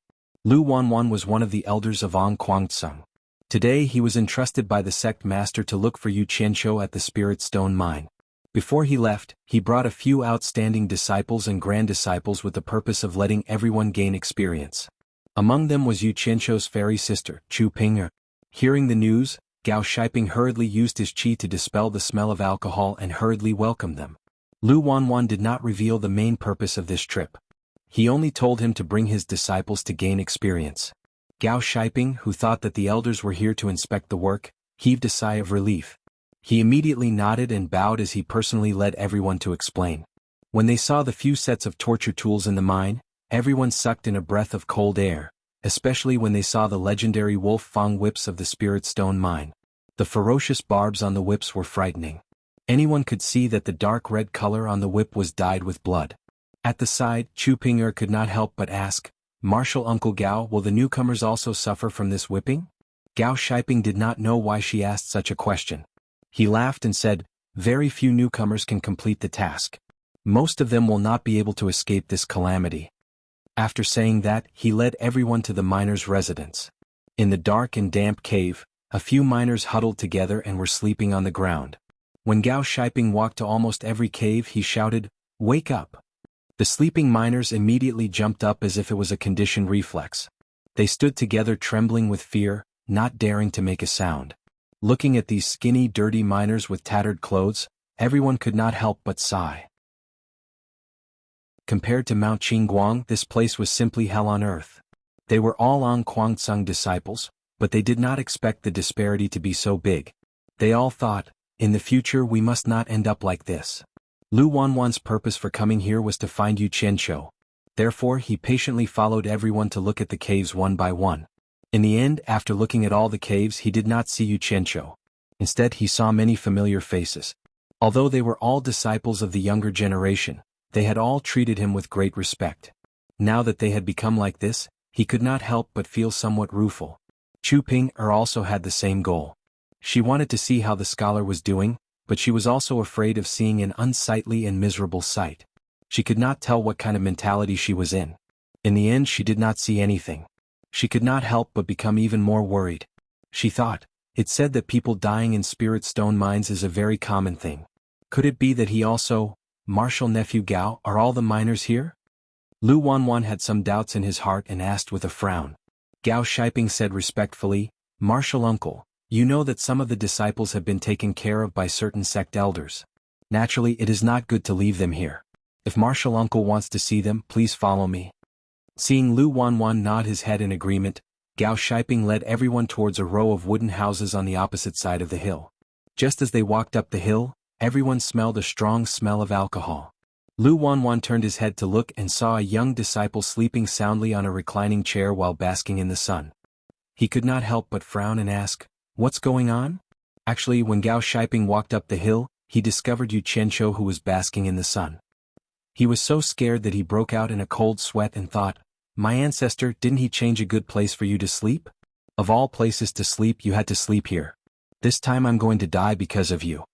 Hearing Lu Wanwan's words, he hurriedly ran over and shouted, Junior Martial Brother Yu, hurry up and wake up. The sect elders are here." Yu Qianqiu was sleeping soundly. He turned around and was unwilling to get up. Suddenly he heard someone say that the sect elders were here. In his mind he immediately thought of Wu Baoru and immediately had the urge to touch a brick. Unfortunately he did not feel anything. He immediately jumped up and shouted with sleepy eyes, "Damn it! Lingering around like a ghost, where is he? Where is he? My ancestor, please have mercy with your mouth." Gao Shiping almost shouted out loud. He hurriedly pulled him and said, "Junior Martial Brother, stop shouting. He's right here." Chapter 24. It's Martial Uncle Yu? The disciples looked at each other. This was beyond everyone's expectations. Logically speaking, Yu Qianqiu should have been punished to do hard labor, and his fate should have been similar to those miners. At this moment Yu Qianqiu's clothes were bright, and his mouth was glistening with oil. His body reeked of alcohol, and there were a few flowers in his hair. He looked like he had just woken up, and it was obvious that he was living a comfortable life. Martial Uncle Lu. When Yu Qianqiu saw that it was Lu Wanwan and not Wu Baoru, he smiled and walked over to greet him. The flowers in his hair swayed as he walked, and it was very conspicuous. The disciples couldn't help but laugh. Gao Shiping didn't know whether to laugh or cry. "Junior apprentice brother, pluck the flowers from your hair." Yu Qianqiu touched his head and realized that the flower he had placed on his head before he fell asleep was still on his head. He smiled awkwardly and threw it away. He then walked in front of Lu Wanwan and said with a sullen face, "Martial Uncle Lu, please help me ask. When can I go back? This is really not a place for people to stay. I really can't stand it anymore." Lu Wanwan snorted, "Can't stand it? I don't think I've seen anyone sleeping in broad daylight on Mount Qingguang." As he said this, he coldly stared at Gao Shiping and asked, "Doesn't he need to do hard labor? Didn't the law enforcement disciples tell you when they sent him here? This disciple doesn't dare." Gao Shiping cursed all 18 generations of Yu Qianqiu's ancestors in his heart, and hurriedly replied, "Junior apprentice brother Yu works the same as all the miners. Every day he exceeds his quota. If Martial Uncle doesn't believe it, you can check the accounts of the other supervising disciples." Lu Wanwan naturally didn't believe it. He had been in Kwangtsung for so many years, and naturally knew a thing or two about the situation of the Spirit Stone mine. He had never heard of anyone who could exceed their quota every day. After calling the disciple in charge of the mining accounts, Lu Wanwan was speechless after seeing the accounts. At this moment Shi Xiaotian, who was sleeping, heard the commotion and ran out. When he saw everyone he immediately stood there, not daring to move. Yu Qianqiu didn't care so much. He noticed Chu Pinger and couldn't help but think of her fair skin when she took off her clothes that day. His eyes couldn't help but glance at her curvaceous body a few times. At this moment he was the center of attention, and Chu Pinger was naturally looking at him as well. Seeing that he was unscrupulously looking at places he shouldn't be looking at, her face flushed red, and she angrily said in her heart, "This person is obviously a peerless talent, but why does he always pretend to be a lowly person to hide his true colors? Does he think I don't know?" Ever since she found out that those two songs were made by Yu Qianqiu, she had always thought that he was deliberately putting on an unrestrained front. Pfft. A mischievous and pretty female disciple beside Chu Pinger suddenly burst into laughter. It immediately attracted everyone's attention. Yu Qianqiu praised in his heart. Although she was not as good-looking as the fairy sister, she was still a beautiful girl. "Not bad. Not bad." Lu Wanwan frowned and lightly shouted, "Xiar." However, the pretty female disciple didn't seem to be afraid of him at all. She pouted and said, "Grandpa, I just saw Shiji Chu Pinger blushing under Shirshu Yu's gaze, so I couldn't help but laugh." This person turned out to be Lu Wanwan's biological granddaughter, Lu Xiar. Look at what she said. Everyone's eyes immediately turned to the two of them. Chu Pinger's face became even redder, and she lightly pinched Lu Xiar. Misunderstanding, misunderstanding. Yu Qianqiu smiled awkwardly. Suddenly he was stunned and stared at Chu Pinger and said in surprise, "You are Chu Pinger?" Chu Pinger nodded lightly. Lu Xiar giggled and said, "Why? You must have heard of my Shiji's name. The two songs that Shiji composed are famous in the whole of Anquangsung." Seeing that the topic had changed, Gao Shiping, who was eager to hear it, also said in surprise, "So you are Shiji Chu Pinger? I have also heard of Shiji's talent here. I wonder when I will have the chance to listen to Shiji sing those two songs." Hearing this, even Lu Wanwan sighed and said, "This is not nonsense. Chu Pinger can really be considered as the most talented woman in Anquangsung. The two songs that she composed are really the best in the world." "Two songs?" Yu Qianqiu looked at Gao Shiping suspiciously, and then looked at Chu Pinger. He seemed to have heard that the latter could sing White Fox. What was the other song? Lu Xiar looked at Yu Qianqiu with her hands behind her back, as if she was looking at an antique. She shook her head and said, "It seems that Shiji is really ignorant. Haven't you heard of our Anquangsung's 1,000 Years of Unrequited Love? This song is now circulating in the whole cultivation world." 1,000 Years of Unrequited Love? Yu Qianqiu murmured, then shook his head, indicating that he had never heard of it. Chu Pinger's face was so red that she wanted to find a hole to hide in. She kept pulling Lu Xiar to prevent her from speaking, but the latter said arrogantly, "Hey, Shiji, if you have never heard of this, then have you heard of Mandarin Duck and Butterfly Dream?" "What did you say?" Yu Qianqiu suddenly let out a strange cry. "Mandarin Duck and Butterfly Dream, have you never heard of it?" Lu Xiar pouted and repeated it again. She was almost despising Yu Qianqiu to the ends of the earth. Now Yu Qianqiu was 100% sure that his song had been plagiarized. The strange thing was, when did the song Mandarin Ducks and Butterflies in a Dream spread out? Even if he said that he had sung it, no one would believe him even if he was beaten to death. Forget it. Yu Qianqiu looked at Chu Pinger with a sad look. She probably didn't know that it was him. He shook his head and said with a bitter smile, "It seems that I am really ignorant." "It is true." Lu Xiar rolled her eyes and added, "Damn. Vomiting blood." Yu Qianqiu looked at the sky speechlessly. "Everyone listen to me." Chu Pinger shouted and stood out with a red face. "I have said many times that these two songs were not written by me, but you all didn't believe me. Actually, this song was written by Shiji Yu." "What? It was him? It can't be, right? Say it again." Everyone at the scene was stunned, wondering if they had heard wrongly. Everyone looked at Yu Qianqiu, whose mouth was covered in grease after eating the meat. How could he write such a song with his appearance? Not to mention them, even Yu Qianqiu couldn't believe it himself. What he couldn't believe was how Chu Pinger knew that he was the one who wrote it. "Senior Chu, you said that those two songs were written by Shiji Yu? Did I hear wrongly?" Lu Xiar's eyes widened, then she stared at Yu Qianqiu and said, "Tell me, is it true?" Everyone stared at him as if they wanted to eat him alive. Yu Qianqiu suddenly felt that something was wrong. He decided that he would not admit it even if he was beaten to death. He hurriedly waved his hand and said, "How is that possible? Shiji Chu, please don't joke around. I don't even know how to sing, how could I have written a song?" Everyone felt that what he said made sense. They looked at Chu Pinger, wondering why she said that. Shiji has always been low-key. He hid his cultivation level and his talent. I know that Shiji is not a person who likes to show off, so when people asked me, I didn't say who Shiji was. In the end, everyone thought that I was the one who wrote those two songs, which made me feel helpless. Now that Shiji is right in front of me, does Shiji still want Chu Pinger to lie in front of everyone? In the stone cave in the forbidden area, Shiji wrote a song with every step. Chu Pinger saw such amazing talent with her own eyes. How could it be wrong? Does Shiji still want to deny it? Chu Pinger said with fascination. Yu Qianqiu was stunned. "You heard the song I sang in the stone cave in the forbidden area? How is that possible? When I taught it to the white fox, she was alone." Speaking up to this point, he suddenly realized that he had let the cat out of the bag. Everyone screamed and looked at Yu Qianqiu in disbelief. If he still couldn't tell who was lying, he would really be an idiot. Chu Pinger smiled sweetly and said, "Shiji, Please don't blame me for eavesdropping. I heard it unintentionally, but Shirji's heavenly voice made Pinger unable to move an inch. That's why I silently memorized it and sang it. I didn't expect other Shiji and Shimi to hear it and sing it. Please forgive me, Shirji. So that's how it is. No wonder. Yu Qianqiu murmured. Suddenly he said, but I didn't have 1,000 years of unrequited love. I'm a fox that has cultivated for 1,000 years. Shirji, don't you remember? I heard it from the woman in the stone pavilion. I don't know what name Shirji came up with. Just the name, Dream of Mandarin Ducks and Butterflies, is so fascinating. Only Shirji could come up with such a name. Pinger wouldn't dare to give Shirji's heavenly voice a title. The so-called 1,000 years of unrequited love was just something my Shiji and Shimi came up with. Now, I would like to ask Shirji to tell me the name of the song. Pinger will be very grateful. Chu Pinger bowed politely. Yu Qianqiu's heart thumped wildly when he saw that gesture.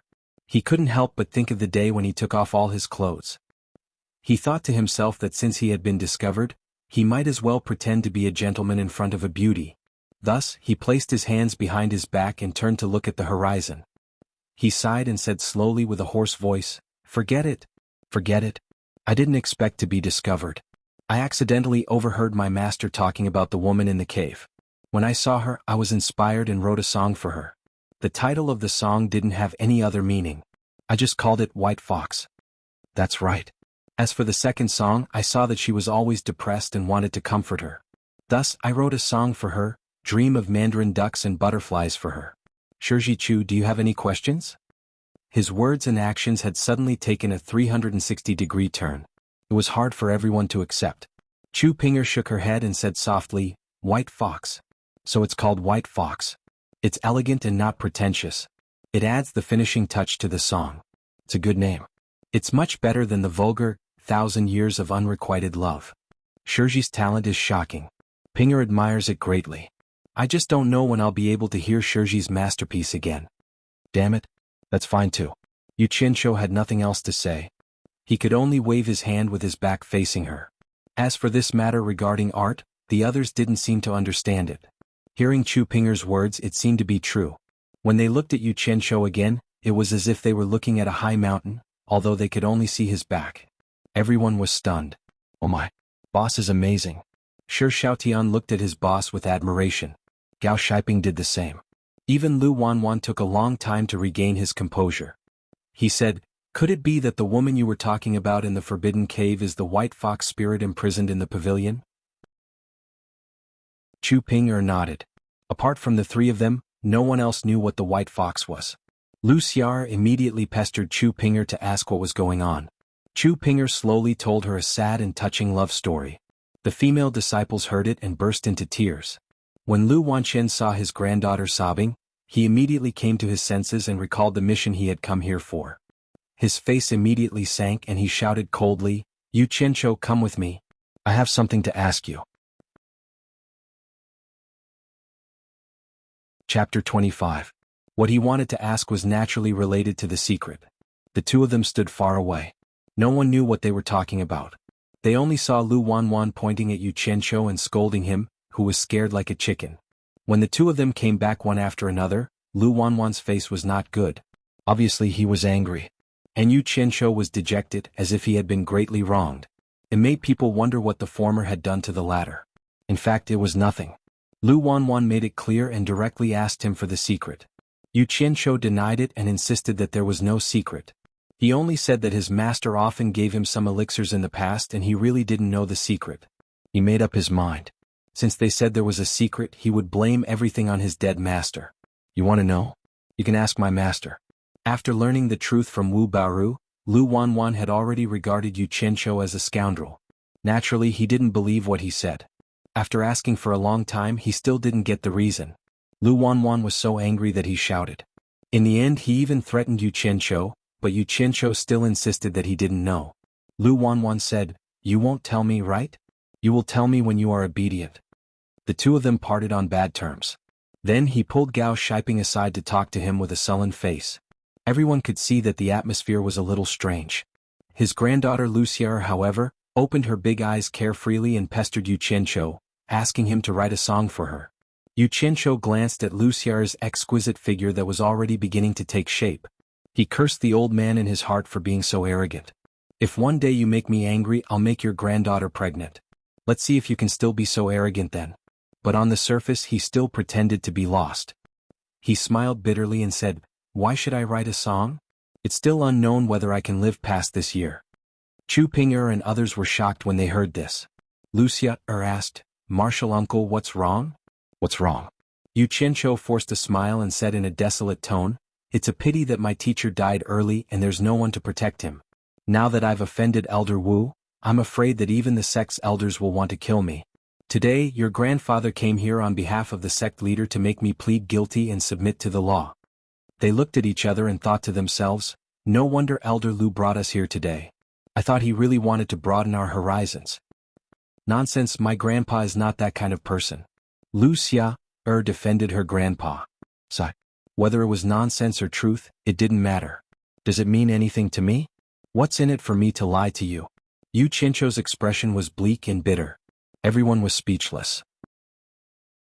Suddenly Yu Qianqiu's eyes lit up and he said emotionally, "If I, Yu Qianqiu, am really guilty as a man, I will take responsibility for what I've done. Your grandpa doesn't need to say anything, and I will kill myself here to apologize to the world. But I'm innocent, so how am I supposed to plead guilty? Although my master is dead, if you want me to compromise, I absolutely can't do it. I'd rather die standing than live kneeling." His words were firm and resolute, and his imposing manner was even more awe-inspiring. Everyone who heard him felt deep veneration. Even Lucia believed his words and lowered her head sadly. Lu Wanwan and Gao Shiping came back. The former glanced at Yu Qianqiu and sneered, while the latter shook his head helplessly. Yu Qianqiu looked at Gao Shiping and said with a faint smile, "Senior Martial Brother Gao, you don't have to feel embarrassed. I guess Martial Uncle wants you to help me? It doesn't matter, just do as he says." Gao Shiping was taken aback. He looked at Lu Wanwan with an embarrassed look on his face. Lu Wanwan snorted and said, "You refuse a toast only to drink a forfeit." Combined with the scene in front of them, everyone believed that Yu Qianqiu was telling the truth. It seemed that Elder Lu was really going to punish Martial Uncle Yu. Someone became anxious. Lucia immediately stomped her feet and shouted at Lu Wanwan, "Grandpa, how could you do such a thing?" Lu Wanwan glared at her and shouted, "This is an adult's matter. Why are you interrupting? Let's go back." Lucia did not comply and made a fuss. In the end, she was dragged away by her grandpa. The group of disciples also turned into flowing lights and followed her. "Old thing, how dare you threaten me? Today I'll give you some extra food so that you can go back and enjoy the show, so that you won't come here for nothing," Yu Qianqiu murmured as he looked at the people flying away. Although he said it softly, he did not mean to avoid the two people beside him. Sure, Xiaotian was not an idiot. Combining what his big brother had said before and listening to what his big brother had said, his eyes that were originally solemn and stirring were instantly filled with shock. Although Gao Shiping did not know what had happened, he could tell that Yu Qianqiu was scolding Lu Wanwan. He could not help but admire Yu Qianqiu's courage. He even dared to scold an elder of the sect. Thinking about it, he felt satisfied. Since Yu Qianqiu dared to scold him in front of him, it was obvious that he did not treat him as an outsider. "Senior Brother Gao, tell me, how does Grand Elder Lu want you to torture me?" Yu Qianqiu sneered. Gao Shiping shook his head and smiled bitterly. "Junior brother, it seems that you have really offended the sect leader. Elder Lu actually came here to pass on the sect leader's decree. He did not say anything else. He only told me that from today onwards, junior brother, your mining volume will be doubled. You know, I can protect junior brother and other things, but the mining volume of spirit stones will be supervised by the disciples of several branches. I dare not be biased. I am afraid that junior brother will not be able to complete the task. As for the punishment, I will also—" Yu Qianqiu waved his hand and interrupted him. "Senior brother, you don't need to say any more. I know. Senior brother, just do what you have to do. You want to stump me with such a small matter? How childish." Gao Shiping secretly felt that it was a pity. In this way he was afraid that his share of income would be gone. Those were upper-grade spirit stones. Yu Qianqiu seemed to see through Gao Shiping's thoughts. He smiled and said, "Don't worry, senior brother. 1 or 2 spirit stones is not a problem for me. You and I will continue as usual. However, there is one thing that I have to trouble senior brother with." His words had already made some things clear. Gao Shiping understood that Yu Qianzhou was clearly telling him that he would not be lacking in upper-grade spirit stones. His eyes immediately lit up. He patted his chest and said, "If junior brother has no problem, I naturally have no problem. Just tell me what you need." Yu Qianzhou smiled. He was very fond of people who did things straightforwardly after receiving money. These kinds of people were not afraid of you reaching out, but afraid that you would not accept. He said in a low voice, "I hope senior brother can prepare more food and wine for us to bring into the cave. After all, if the mining volume increases, it will be a big problem if we don't have enough to eat." I was wondering what it was. "Junior brother, don't worry. I will take care of this," Gao Shiping promised. Yu Qianzhou then said to Shi Xiaotian, "Xiaotian, go and rest now. Once you are full of energy you will start work tomorrow." Gao Shiping also said, "You are Shi Xiaotian, right? Follow junior brother well. When the time comes I will treat you well." What a joke. Helping Yu Qianzhou well was the same as helping him well. Of course he would say that. Shi Xiaotian nodded and went back to his room without saying another word. Actually, he was not worried at all. Not to mention doubling the size of the place boss found, even if it was 3 or 4 times bigger, he would still dig it out. After the 3 of them left, Yu Qianzhou lazily lay back on the chair and continued to bask in the sun. He was thinking about a problem now. The conflict between him and Ong Guangceng had reached this point. It seemed like it was impossible for him to stay here for a long time. However, it was even more impossible for him to tell anyone about his secret. In this cultivation world where the strong preyed on the weak, that was his trump card to save his life. He would not tell anyone about it. The current solution was that as long as he could stay in the spirit stone mine for one more day, he would do his best to fish for as many spirit stones as he could. When he had enough spirit stones he would leave. If this place did not keep him, there would be another place for him. What was there to be afraid of? The next day, after entering the spirit stone mine, Shi Xiaotian noticed that boss's face was much more serious. After entering the mine, he did not walk slowly and directly brought them to the mining area. He was secretly puzzled. What was boss worried about? With so many spirit stones, would he be afraid of not being able to complete the task? Before digging, Yu Qianzhou cautiously instructed, "Xiaotian, from today onwards, do your best to mine for middle-grade spirit stones. Leave the low-grade spirit stones for now. We'll talk about it later. Got it?" These 2 days Shi Xiaotian was already extremely impressed by boss. Seeing that boss was so serious, he understood that he must have his reasons. He did not ask much and nodded heavily. Yu Qianzhou looked at him appreciatively and nodded. The 2 of them immediately split up and started the mining in full swing. Within 3 days Yu Qianzhou returned to the Golden Pearl. Seeing the tall pile of spirit stones in the forest, he did not seem too satisfied. He knew that money was not enough when it was needed. Since he had embarked on the path of cultivation, he must do his best to lay a good foundation for the future. Originally, this elegant place was filled with spirit stones. White Fox was a little unhappy. Seeing that Yu Qianzhou rarely showed up, she wanted to say a few words to him. However, when she saw the rare seriousness on his face, she knew that something must have happened. Just as she was about to ask a few questions, that hateful guy disappeared again. As he wished, Gao Shiping obtained another high-grade spirit stone. Yu Qianzhou had also completed their quest. Seeing that, Gao Shiping was filled with admiration. Yu Qianzhou gave them good food and wine. Halfway through the wine, Gao Shiping stopped drinking and asked them to continue. Yu Qianzhou asked curiously, "Senior Marshal Brother Gao, you haven't drunk to your heart's content. Why don't you drink?" "The sect sent people to transport the spirit stones. I still have something to arrange. Originally all the miners had to go to work. However, Junior Marshal Brother, you two don't have to. Just drink without worry," Gao Shiping said. Yu Qianzhou nodded and saw him out. Not long after the wine and food were finished, Gao Shiping came back with a sad face. He smiled bitterly and said, "Junior Marshal Brother, I'm going to break my promise. This time the elder leading the team is Elder Lu Wanqian. When he saw that you weren't among the miners, he reprimanded me and ordered you to work with the other miners. Junior Marshal Brother, I'm sorry. Damn it. That old fart, he's going all out against me." Yu Qianzhou stood up and cursed. However, he had no choice but to go with Shi Xiaotian and Gao Shiping. At the cave where the spirit stones were stored, Lu Wanwan, who was standing in front of a group of miners, snorted when he saw Yu Qianzhou. This brat's granddaughter had been quarreling with him for the past few days. The dozen elders beside him also looked over. They were all familiar with Yu Qianzhou. Seeing that everyone was present, Lu Wanwan took out a small golden dragon from the storage pouch at his waist. He made a few hand seals and shot a few white lights at the little golden dragon.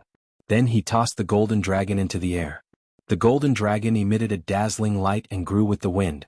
In an instant, an incomparably huge and lifelike dragon landed in front of everyone. Lu Wanwan made another hand seal.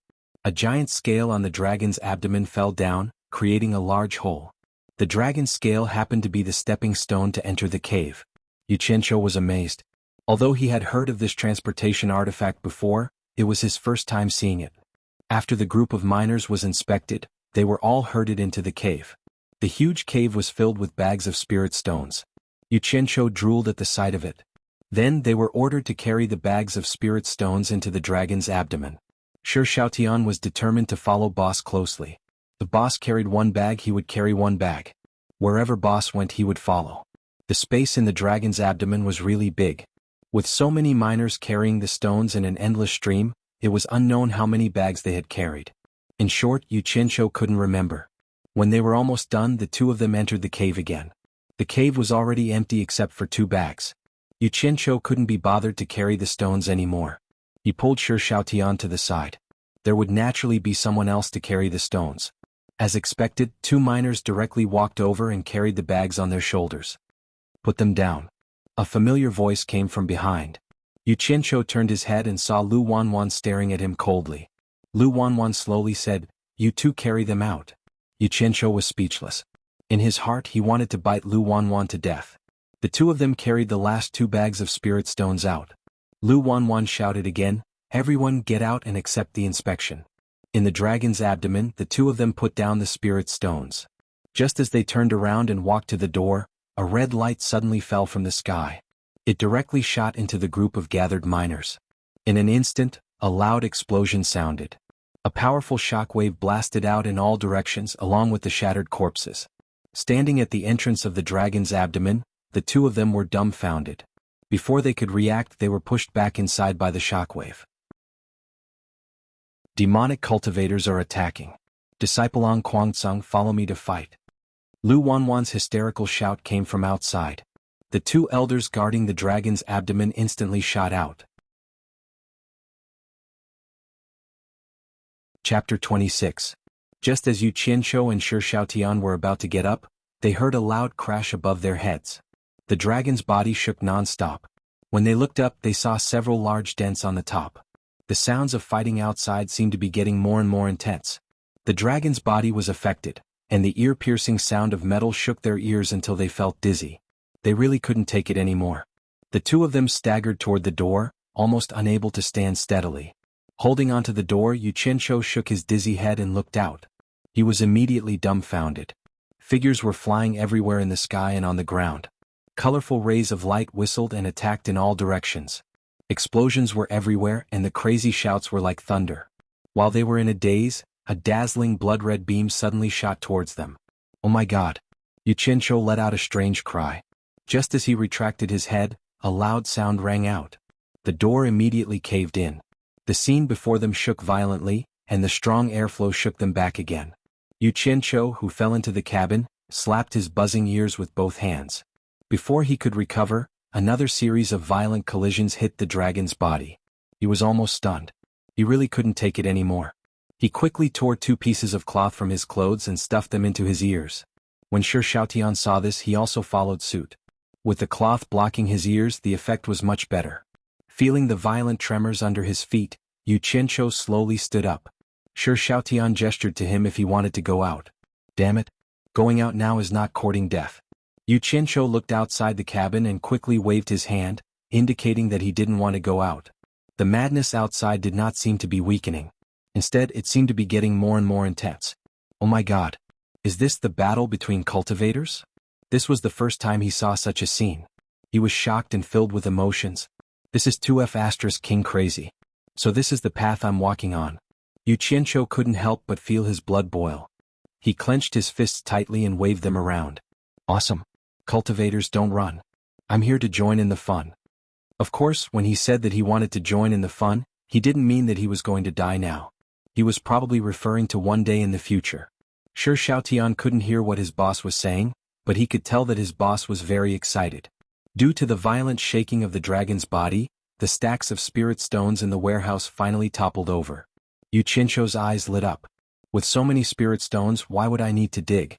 Anyway, I don't plan to stay in Quangtsung for long. In short, if not now, then when? Baby, I'm coming. Yu Qianzhou waved his hands and touched the spirit stones. Bags of spirit stones disappeared without a trace as his hands touched them. Shi Xiaotian suspected that his eyes were playing tricks on him. After confirming that he was not mistaken, he was so shocked that his mouth could not close, and his mind went blank. When the last bag of spirit stones disappeared, the wealth that Quangtsung had accumulated in this spirit stone mine for more than half a year had been swept clean. Yu Qianzhou looked inside the warehouse, and after confirming that there was nothing missing, he patted his stomach in satisfaction. His gaze fell on the dumbfounded Shi Xiaotian and he chuckled. He walked over and said, "I'll send you to a fun place." After saying that, he didn't care if Shi Xiaotian heard him or if he was willing. He grabbed his hand and threw him into the golden bead. The one who found it the most unbelievable was probably the white fox. She finally knew how crazy Yu Qianzhou was. When the first bag fell from the sky, the white fox looked at it leisurely. But for the rest of the meal, the bags did not stop. They fell crazily until they piled up into a small mountain. She could no longer be indifferent. In a flash, she appeared in the bamboo pavilion, out of the forest, and stood in front of the huge pile of falling objects. She frowned slightly, wondering what Yu Qianzhou was doing. Her slender, jade-like fingers drew a white ray, and the cloth bag tore open with a hiss. The spirit stones scattered all over the ground. The white fox was slightly stunned, and her slender fingers drew a few more white rays. Hiss hiss hiss. More than 10 cloth bags were cut open, and the spirit stones rolled down. Her alluring red lips opened slightly and she was stunned. Could it be that this mountain of cloth bags were filled with spirit stones? Oh my God! Where did all these come from? While she was still in shock, someone suddenly shouted in the sky. She looked up and saw a figure land on top of the cloth bags and roll down. Shi Xiaotian fell to the ground and got up. A peerless beauty was standing in front of him. Both of them asked in surprise, "You are?" Yu Qianzhou originally wanted to hide in the golden bead, but there was a serious problem in front of him. When he entered and exited the golden bead, he would return to the same place he entered from. If he entered from the warehouse, what if the transportation artifact shrank back to its original size when he came out? What would happen then? Would it become a concentrated essence? This was a risk he could not take. He shuddered at the thought of it. Yu Qianzhou hid at the entrance of the warehouse, waiting for an opportunity to slip out and escape. The commotion outside was getting quieter and quieter. Occasionally, 1 or 2 angry shouts and sounds of fighting could be heard. At this moment, Yu Qianzhou pounced outside. Just as he was about to land on the ground and escape, he felt something tighten around his neck. A large hand was strangling him. The force was so strong that it almost killed him, but it was enough to make his brain short of oxygen for a short period of time, and his eyes rolled back. Yu Qianzhou's limbs flailed, and the person who was holding his neck seemed to sense his difficulty in breathing. The 5 fingers loosened slightly, and the person held his neck in front of him. Yu Qianzhou also had a chance to catch his breath. Just as he was about to escape, he suddenly saw a group of people floating in the air in front of him. All of them were holding weapons, and among them was an enchanting and charming woman wearing a bright red palace dress. As the wind blew, her 2 fair and slender legs could be vaguely seen in the red gauze, and it was extremely alluring. She was smiling in the direction of Yu Qianzhou. Yu Qianzhou's eyeballs almost popped out. He thought to himself that it was not too late to leave later, and that he should take a look first. The enchanting woman with red makeup looked down and smiled charmingly. "Lu Wanwan, it has been 100 years since we last met. I have missed you so much and I have specially come to meet you today. Why are you holding this kid in front of you? Could it be that people become timid as they get older? Do you need to find a kid to boost your courage?" The group of people behind her also burst into laughter. Lu Wanwan, with messy hair and a trace of blood at the corner of his mouth, angrily shouted, "Demonic woman, shut up. Don't think that I don't know what you are planning. You know that I, Quangtsung, am transporting spirit stones today, so you came here to steal them. The devil path evildoers are extremely shameless, and only dare to do some sneaky things. If you have the ability, come to my Qingguang mountain." Damn it, it's really this old bastard. With such a loud voice, he sprayed spittle all over my face. "If you want to die, then go ahead and die. Why are you pulling me and not letting go? I've never heard of anyone pulling their own people down with them before they die. Yu Qianqiu could tell that the person who was holding his neck was Lu Wanwan. Hee. Go to An Kuang-sung. The woman with red makeup laughed tenderly.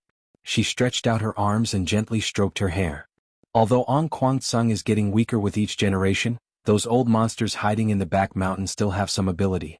I'm just a weak woman, so how would I dare to take risks? Therefore I can only bully a big man like you here. This doesn't seem to be too much. It's a pity that the spirit stones that An Kuang-sung has accumulated for more than half a year are going to belong to me. Sigh. Lu Wanwan, seeing that you are acquainted with me, as long as you kneel down and beg for mercy, I can consider letting you live. The people behind her burst into laughter again. This elder sister's voice was really pleasant to listen to. Yu Qianqiu was a little dazed as he listened. His back gradually leaned against Lu Wanwan's body. 100 charm demon lady, do you see who I'm holding in my hand? As Lu Wanwan spoke, his 5 fingers tightened again. Yu Qianqiu, who had just leaned against him, was pinched by the neck and pushed away. The latter held his breath, and his throat emitted a ka-ka sound. Fortunately, his 5 fingers loosened after that. The people floating in the air were stunned when they heard this. The 100 charm demon lady carefully sized up Yu Qianqiu. She didn't see anything special about him, nor did she feel that she had seen him before. She couldn't help but cover her mouth and laugh.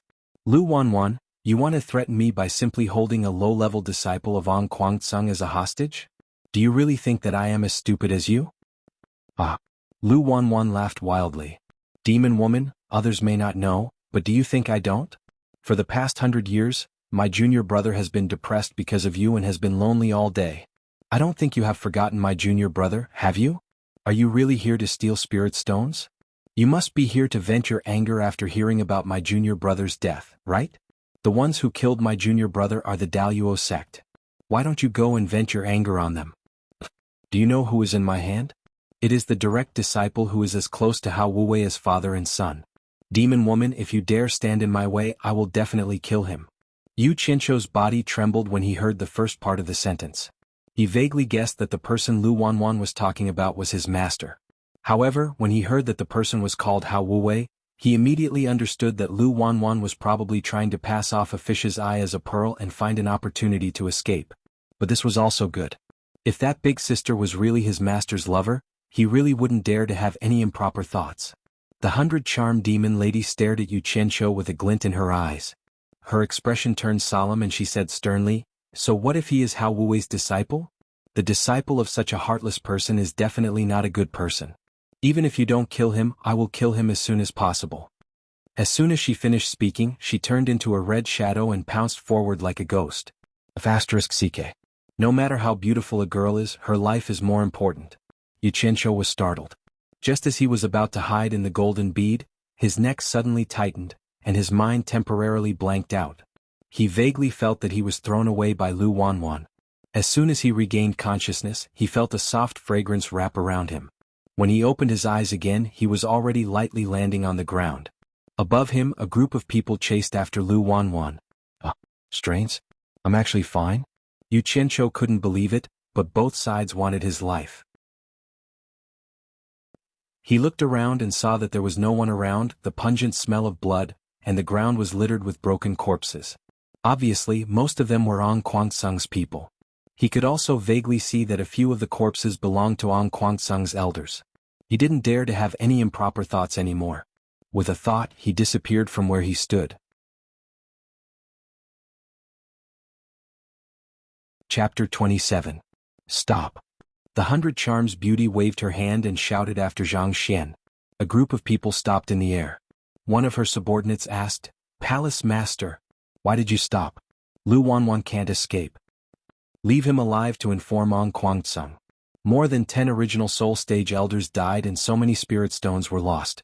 I believe An Kuang-sung will feel the pinch. The allured beauty smiled. The man frowned and said, Palace Master, don't you want to kill him? I'm afraid it will bring trouble to the Demon Illusion Palace. Do you think An Kuang-sung won't know it was us who killed Lu Wanwan? The 100 Charm Demon Lady said coldly, I want the Blue Light Sect to know that it was done by my Demon Illusion Palace. I don't think they have the guts to come to my Phantomine Mountain. A bunch of cowards. A trace of hatred flashed through her eyes as she looked at the direction Lu Wanwan escaped in. Go back and transport the spirit stones back to the palace. she shouted, and everyone flew back to the Spirit Stone mine.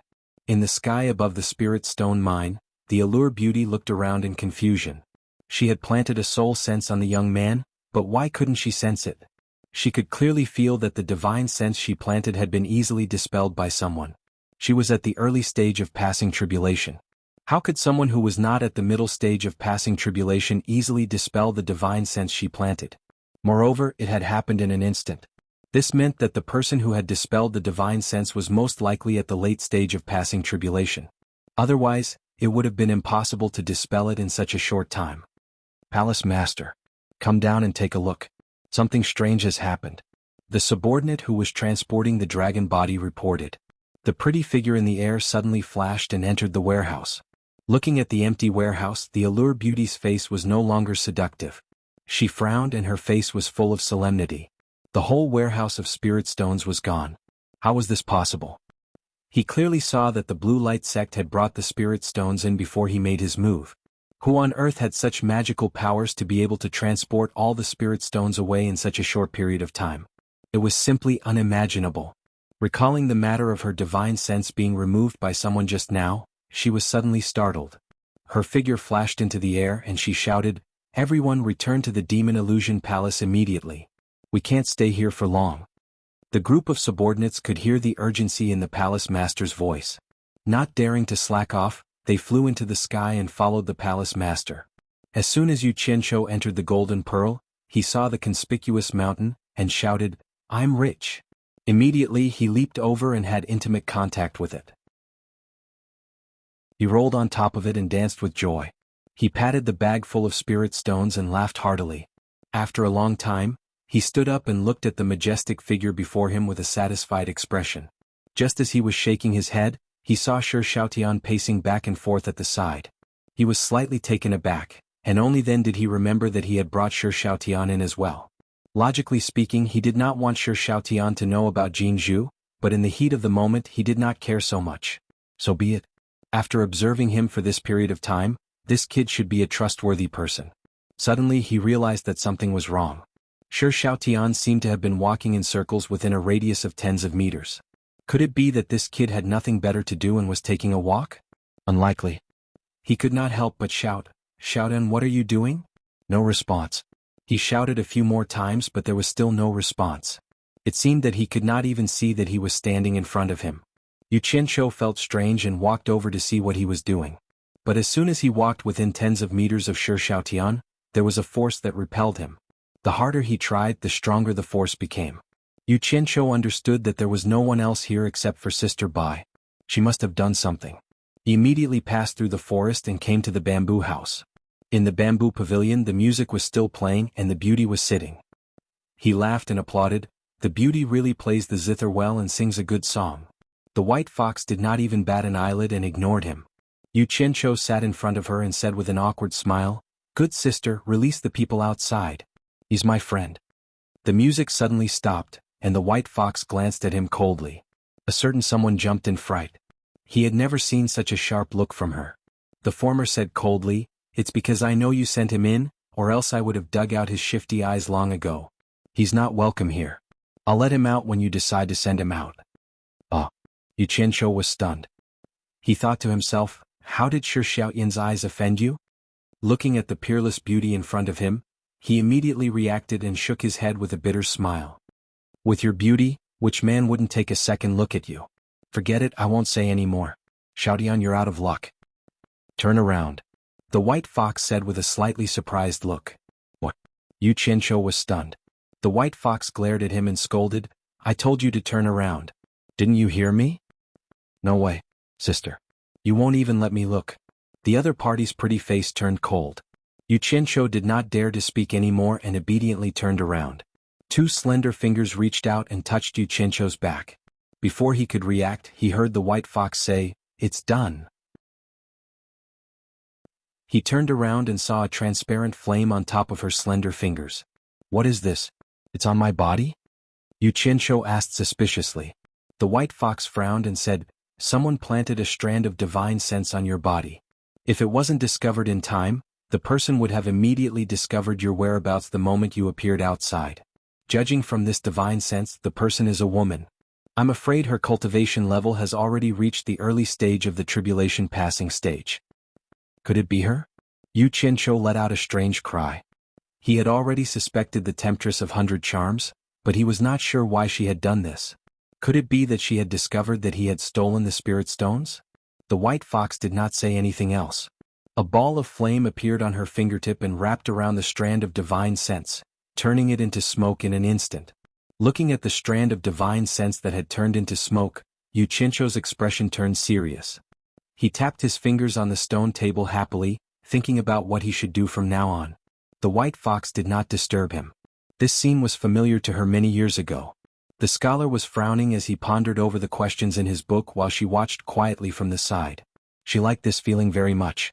The white fox could not figure out why the temptress had planted a divine sense on his body, so she did not think about it for the time being. On Kuang-tsung would not go back. He had enough spirit stones now, so it was time for him to find a place to cultivate. It was not enough to cultivate here. The temptress would definitely leave, and An Kuang-tsung would have to return to the spirit stone mine sooner or later. He should take advantage of the fact that neither of them were around to leave as soon as possible. Otherwise, even if he managed to improve his cultivation level here, he would have to leave one day. He could not hide here for the rest of his life. With his cultivation level, it was easy to hide in the Golden Pearl and not be caught, but it would be difficult to run out of the spirit stone mine. He did not know if there was still anyone in the spirit stone mine. No way. He had to go out and take a look now. If he could not do it, he would immediately come back to hide. He did as he said. With a move of his divine sense, the scenery changed and he appeared in the spirit stone mine. It was quiet all around.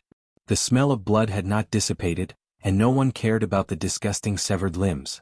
No one. This was a good opportunity to escape. Yu Qianqiu was overjoyed. He raised his mysterious heaven skill to the limit and immediately ran in the opposite direction of where An Kuang-tsung came from.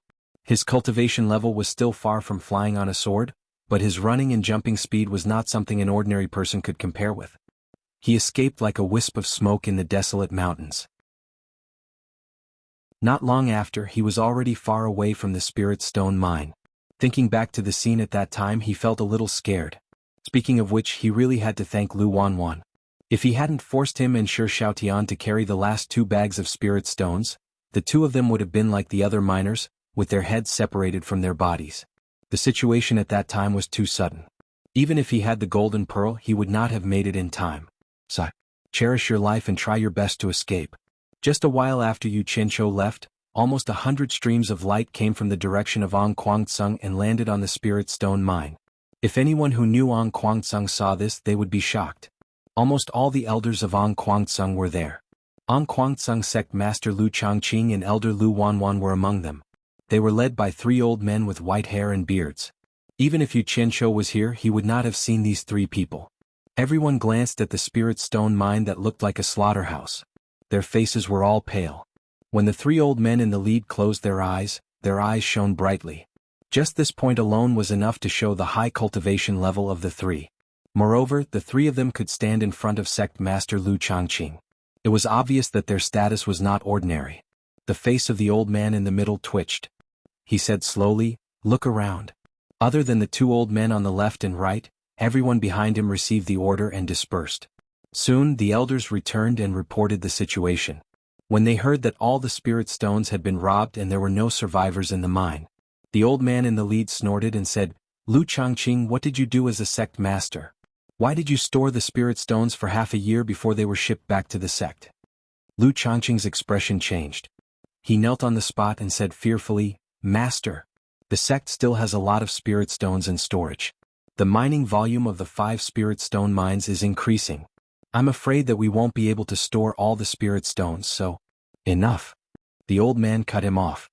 "Spirit stones are for the sect disciples to increase their cultivation level. Why do we need to store so many spirit stones? Since the mining volume has increased, why didn't the distribution of the disciples increase? Could it be that the overall cultivation level of the sect disciples has increased? Would they be afraid of not having spirit stones to enjoy in the future? Short-sighted thing, why did I choose you as the sect master in the first place? All the disciples in the spirit stone mine are dead, and all the spirit stones have been robbed. What a shame. Lu Changqing, how do you want me to explain this to the patriarchs when I return?" "Master, please don't be angry. I know I was wrong.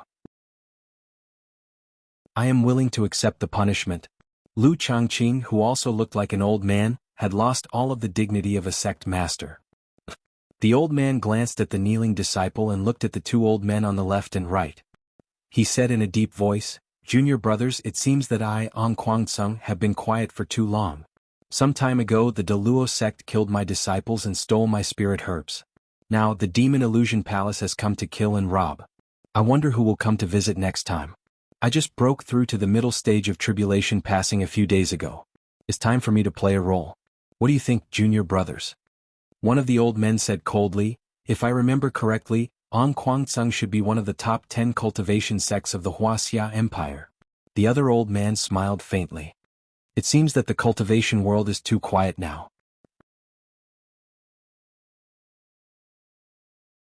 Chapter 28. After 2 sunsets and sunrise, he could vaguely see the village with smoke rising from the chimneys.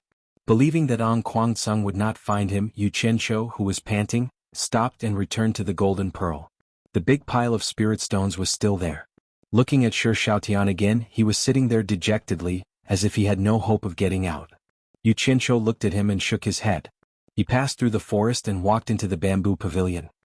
He smiled bitterly at the beauty in the pavilion. "Sister, let him out. I'll bring him out." The white fox stopped playing the zither and glared at him. Without saying a word, she slowly stood up and walked out of the bamboo pavilion. Her white clothes fluttered as she walked out of the forest. Seeing the scattered spirit stones in the forest, she couldn't help but frown. Yu Qianqiu followed closely behind. The graceful figure in front of him was still as beautiful as ever, but the feeling that could entice him in the past was no longer there. For some reason he no longer had any desire to get intimate with the white fox. Perhaps it was because he was used to calling her big sister, and subconsciously he really did treat her as his big sister. The two of them stood in front of Shi Shaotian and watched him mumble to himself. He turned a deaf ear to the two people standing in front of him. The sky was so close but they couldn't see anything. The strange thing was Yu Qianqiu looked around and didn't see any formation. How could it trap Shaotian? He looked at the white fox beside him and sighed, "Drawing a prison? Sister, you're really good, teach me when you can. I can't use it before I reach the foundation building stage." The white fox said softly. Her slender fingers formed a seal, and dozens of white lights shot out from all directions around Shi Shaotian. Yu Qianqiu looked carefully. The things that were shot out were actually spirit stones. The sister beside him waved her arm, and dozens of spirit stones fell onto the pile of cloth bags. So they were using local materials. Just like that, they trapped Shi Shaotian for 2 days. Yu Qianqiu was speechless. "In the future, don't bring irrelevant people in to disturb my peace, do you hear?" White Fox scolded. Her words really sounded like an elder sister lecturing her younger brother. Yu Qianqiu smiled sheepishly and said, "Elder sister is right." Umph. The white fox snorted coldly and disappeared without a trace. Yu Qianqiu knew that she was playing her lousy zither again. He thought to himself that she was not tired of playing it over and over again. He wondered if it was time to find a boyfriend for her. But then he smiled. Probably not, this cheap sister was completely infatuated with love. "Boss, where are you? Come and save me. Don't tell me you're really going to abandon little Tian?" Shi Shaotian, who was sitting on the ground, kept muttering to himself. When Yu Qianqiu heard what he was saying, he couldn't help but laugh. Of all the people he could provoke, he had to provoke the vixen, who had cultivated for 1,000 years and had reached the late stage of tribulation passing. He walked over and kicked his butt twice, shouting, "What kind of dream are you having? Come back with me." It was Boss's voice. Shi Shaotian was stunned. He jumped up and turned around. That familiar face with an evil smile was right in front of him. He was so excited that he wanted to say something, but he saw Boss's hand reaching out and pulling him. Then his vision blurred. When he could see clearly again, the scene had changed. Fortunately, Boss was still in front of him. "Boss." Shi Shaotian grabbed Yu Qianqiu's arm, fearing that he would run away again. Then Shi Shaotian began to talk non-stop, pouring out all of his tragic experiences. Yu Qianqiu looked at him coldly and said, "Are you done?" Shi Shaotian was stunned. He nodded stiffly, indicating that he was done. Following that, Yu Qianqiu gave him a torrent of abuse. The gist of it was, "Do you know who you're messing with? That's my sister. If it wasn't for me, she would have dug your eyes out." Shi Shaotian was a bit dumbfounded by the scolding. He stared at his boss's face for a long time before muttering, How can two siblings look so different? Fortunately, Yu Qianqiu didn't hear him. Otherwise, he would have been fiercely provoked. Boss, where is this? Shi Xiaotian looked around and asked. Yu Qianqiu looked at him and smiled.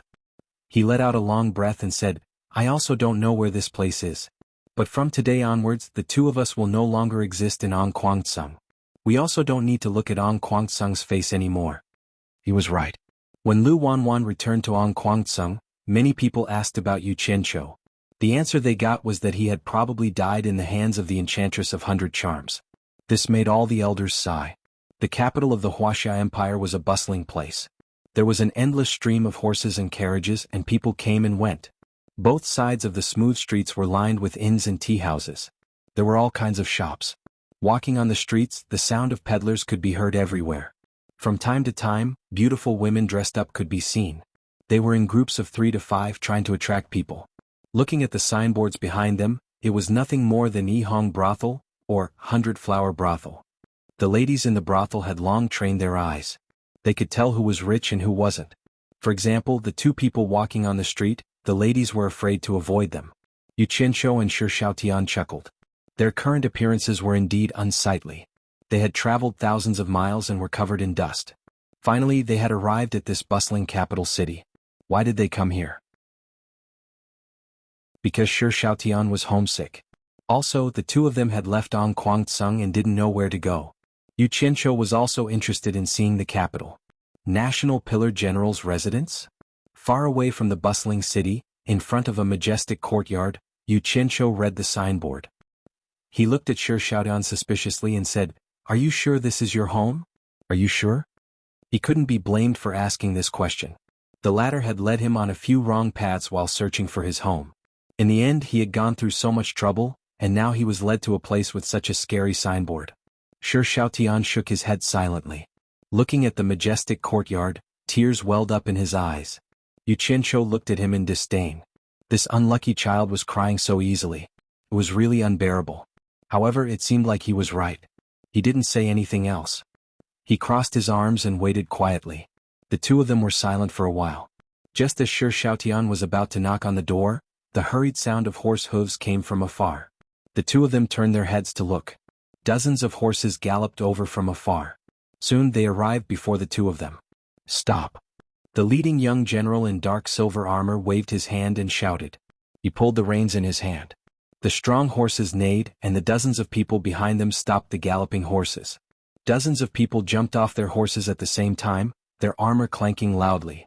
Their imposing manner was truly extraordinary. Wow, this is so much more handsome than in the movies. Yu Qianqiu was envious. The door of the National Pillar General's residence opened slowly with a dull sound. A servant walked out and shouted, Second young master is back. He ran to the young general with a smile and took the reins. The young general glanced at Yu Qianqiu and Yu Qianqiu at the door. His gaze landed on Shi Xiaotian. He paused for a moment. Then he looked forward and strode inside. Second brother? The young general who had just stepped on the stairs was shocked. He turned his head slowly and looked at Shi Xiaotian in disbelief. He looked at him up and down. Then he turned and said in surprise, Third brother? Is that you, third brother? Second brother. It's me. I'm Xiaotian. Shi Xiaotian stumbled over. Third brother, it's really you? The young general exclaimed. The two brothers ran over and hugged each other. The servant holding the horse paused for a moment, then immediately handed the reins in his hand to a soldier beside him, and hurriedly ran into the mansion. After a few words, the young general suddenly pushed Shi Xiaotian's shoulder away. He looked at his younger brother and said, Third brother, didn't you get taken away by the immortals to cultivate? How did you end up like this? And this is... The last sentence was directed at Yu Qianqiu. The latter nodded and smiled at him. Shi Xiaotian was speechless. With tears on his face, he shook his head and choked, Are father and mother healthy? Ah. The young general laughed and patted his brother's shoulder. Come, let's talk inside. Then he waved at Yu Qianqiu and said, This brother must be a friend of my third brother. Please come in and have a seat. Yu Qianqiu cupped his hands in thanks and followed the two brothers into the residence. The moment they entered, they could feel the oppressive aura of nobility. They were surrounded by pavilions and flowers. Servants shuttled back and forth, showing the extraordinary status of this family. Before the three of them reached the richly ornamented main hall, a group of people with a beautiful woman in their arms hurried towards them. They saw her calling from afar, "Sanna!" On the other side, Shi Xiaotian struggled free from his brother's arms and ran over, shouting, "Mother!" The mother and son, who hadn't seen each other for a long time, hugged each other and cried. The latter knelt down and refused to get up. Yu Qianqiu couldn't bear to watch the crying scene, so he closed his eyes to rest. Shi Xiaotian's second brother glanced at him and frowned. "Mother, third brother, big brother is back." The young general smiled and turned around shouting, "Big brother, look who's here." Yu Qianqiu, who was resting with his eyes closed, also heard someone coming from behind. He opened his eyes and turned around. A young man dressed like a civil official walked in with a smile on his face. When he heard his second brother's words, he stopped smiling and looked at the person kneeling at his mother's feet. When he saw who it was, he exclaimed, "Third brother, why are you back? How did you end up like this?" As he spoke, he looked at his brother, who was dressed in rags, with surprise in his eyes. Shi Xiaotian stood up and shyly called out, "Big brother." "Ah, third brother is back. Good, good, good. Today is really a double blessing." Shi Xiaotian's big brother clapped and laughed. Everyone was a little baffled by his words. The second general said in a daze, "Double happiness? Could it be that big brother has taken a fancy to some young lady? Since third brother is back, tell me about it." The civil official glared at his second brother and ignored him. He walked to Shi Xiaotian and patted his shoulder, smiling, "Third brother, we're going to be kindred spirits soon." "Ah, come to think of it, it's quite a coincidence today. I was out patrolling with a few colleagues and we met an immortal master with profound transcendence energy. That immortal master could tell at a glance that I have the root of wisdom and has already agreed to take me as his disciple. Third brother, do you think we'll be kindred spirits in the future?" "Ah." When he saw everyone looking at each other, he laughed even more complacently. Suddenly, his gaze fell on Yu Qianqiu, who was also dressed in rags. His laughter stopped abruptly and was replaced with arrogance. He frowned and snorted, "Who is this? Since when did the pillar of the State General's mansion become a place where people can come and go as they please?"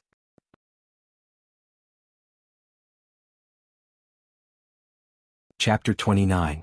Are you referring to me when you say someone who can come and go as he pleases? Yu Qianqiu narrowed his eyes as he stared at him. A hint of fierceness flashed through his eyes, and a hint of coldness floated through his indifferent words. In his previous life, although he was part of the underworld, he was also an overlord of an underground kingdom. The aura that he exuded unconsciously made him look down on everyone else. Although the people present were also people who had been above others for a long time, they relied on their illustrious family backgrounds. Facing Yu Qianqiu's aura that had been tempered through killing and decisiveness, they immediately paled in comparison. The second son of the junior general was slightly surprised. He was also a man who had fought on the battlefield. He wondered what kind of person his third son's friend was. Judging from his aura, it was impossible for an ordinary person to fake it. There seemed to be a faint scent of blood in his aura. It was impossible to have such an aura without dozens of lives on his hands and a long period of experience as a decisive person. This aura seemed to be frequently seen on his father, the pillar of the nation. The others also felt that familiar aura and were momentarily speechless. The second son of the civil official, who had been arrogant just a moment ago, was stunned by Yu Qianqiu's words. The beautiful woman with tears on her face also stopped crying and looked at him in surprise. It was also Shi Xiaotian's first time seeing Yu Qianqiu like this. It seemed that his big brother had really angered him. He shook his head slightly and walked to his big brother's side with a smile. He turned to everyone and said, "Mother, big brother, second brother. This is my martial uncle and also my savior. If it wasn't for martial uncle, I'm afraid that little Tian would never be able to see mother and my two brothers again." The reason why he introduced his big brother to his family as his martial uncle was obvious. He was naturally afraid that his family would look down on his big brother and cause trouble. He then introduced his three relatives to Yu Qianqiu. This person was actually little Tian's martial uncle. Wasn't that also an immortal? The few of them were surprised by how young Yu Qianqiu was. At the same time, they felt uneasy and thought that they had neglected him just now. One had to know that in the Wuxia dynasty, even the current emperor would treat cultivators with great courtesy. However, they had just cast them aside, and the head of the civil officials had even spoken rudely. The second general immediately bowed and said, "Junior Shi Tian greets Senior Immortal." Yu Qianqiu nodded indifferently. The civil official leader was a little fearful as he bowed and said, "Junior Shi Tian greets Immortal Elder." I didn't know Immortal Elder's identity just now and have offended you. I hope Immortal Elder will forgive me. Yu Qianqiu glanced at him coldly, showing no intention of forgiving him at all. The former's face immediately turned pale. Seeing her eldest son's embarrassment, the beautiful woman also saluted and said, "This Mistress Li Hongyang greets Immortal Master. My husband is away on an expedition, and my eldest son lacks discipline. I hope Immortal Master will forgive us if we have offended you." Yu Qianqiu really didn't plan to let go of the Shi clan's eldest son. He had suffered so many sarcastic remarks in Anquangsung, but he had no choice but to lower his head. He didn't think that a mere mortal would dare to speak rudely to him. This immediately ignited the suppressed anger in his heart. But this woman's words had a hidden meaning. "My husband isn't here as an immortal, you wouldn't bully my son." Moreover, Shi Xiaotian was looking at him with a pleading expression, so he could only suppress the anger in his heart. "Madam, there's no need to be so courteous." His words meant that he would no longer pursue the matter of the eldest son. Li Hongyang and her 3 sons hurriedly thanked him and ordered the servants to prepare food and wine to properly entertain the immortal. Yu Qianqiu tactfully refused. They had only just met and things had already turned out like this. What was the point of eating and drinking together? Actually, there was another reason why he didn't get angry. His cultivation was indeed not that great, only at the 5th level of qi refining. Even Shi Xiaotian had already reached the 7th level of qi refining. Although the latter still couldn't see through his cultivation if they were to fight, who knows which side Shi Xiaotian would side with. In any case, it was impossible for Shi Xiaotian to help him beat up his own brother. Also, if his cultivation was exposed, would Shi Xiaotian still treat him as the boss in the future? This was really hard to say. He remembered that a certain elder brother with the surname Li once said, "When the people's hearts are scattered, it's not easy to lead a team." Finally realizing the importance of cultivation, he pulled Shi Xiaotian to the side and asked him to arrange a secluded place to cultivate. The latter immediately passed on his eldest son's words to his mother, and immediately the entire general's mansion became busy. The pillar of the state general's mansion had a spacious back garden, and a small courtyard in the most remote corner was quickly cleaned up. The general's mansion issued a ban, and without permission, no one was allowed to enter the back garden. "Xiaotian, if your family asks about your experiences, I think you should choose to tell them. Knowing too much won't do them any good. Also, it's best not to let outsiders know about what we're doing here. Otherwise, if An Kuangsung finds out one day, we'll be in big trouble," Yu Qianqiu said. The small courtyard was remote and quiet, and he was very satisfied. At this time there were only the 2 of them in the small courtyard. "I understand." Shi Xiaotian nodded. A year quickly passed, and the back garden of the pillar of the state general's mansion became a mysterious place. Other than the 3rd young master Shi Xiaotian, no one else had seen the immortal living inside. As for the matter of the immortal living in the back garden, the general's mansion had issued a strict gag order. Those who were lucky enough to see it that day would not say a word, and the other servants naturally didn't know. The servants who knew about it would secretly worship the small courtyard every day when they passed by the back garden. The legendary immortals lived there. The masters of the general's mansion were very happy that there was an immortal living in their house. They always felt that they had a backer and their hearts were very secure. Most importantly, the immortal had the demeanor of an immortal and never disturbed them. As long as good wine and food were sent over every day, the immortal wouldn't even take a step out of the courtyard, let alone disturb them. But there was one person who was more depressed, the eldest young master of the general's mansion. Once, in order to show off to the immortal who wanted to accept him as a disciple, he mentioned that there was also an immortal hiding in his house. In the end, the immortal refused to accept him as a disciple, and even refused to see him. This was too painful for him. It was fine if he didn't know that he had the root of wisdom, but after knowing, it was simply too torturous. How many people could resist the temptation of immortality? So he set his sights on Yu Qianqiu wanting to become his disciple, and pestered his 3rd young master several times to recommend him. But his 3rd young master didn't agree at all and said, "Big brother, I really can't see where you have the root of wisdom, you must have been tricked by someone."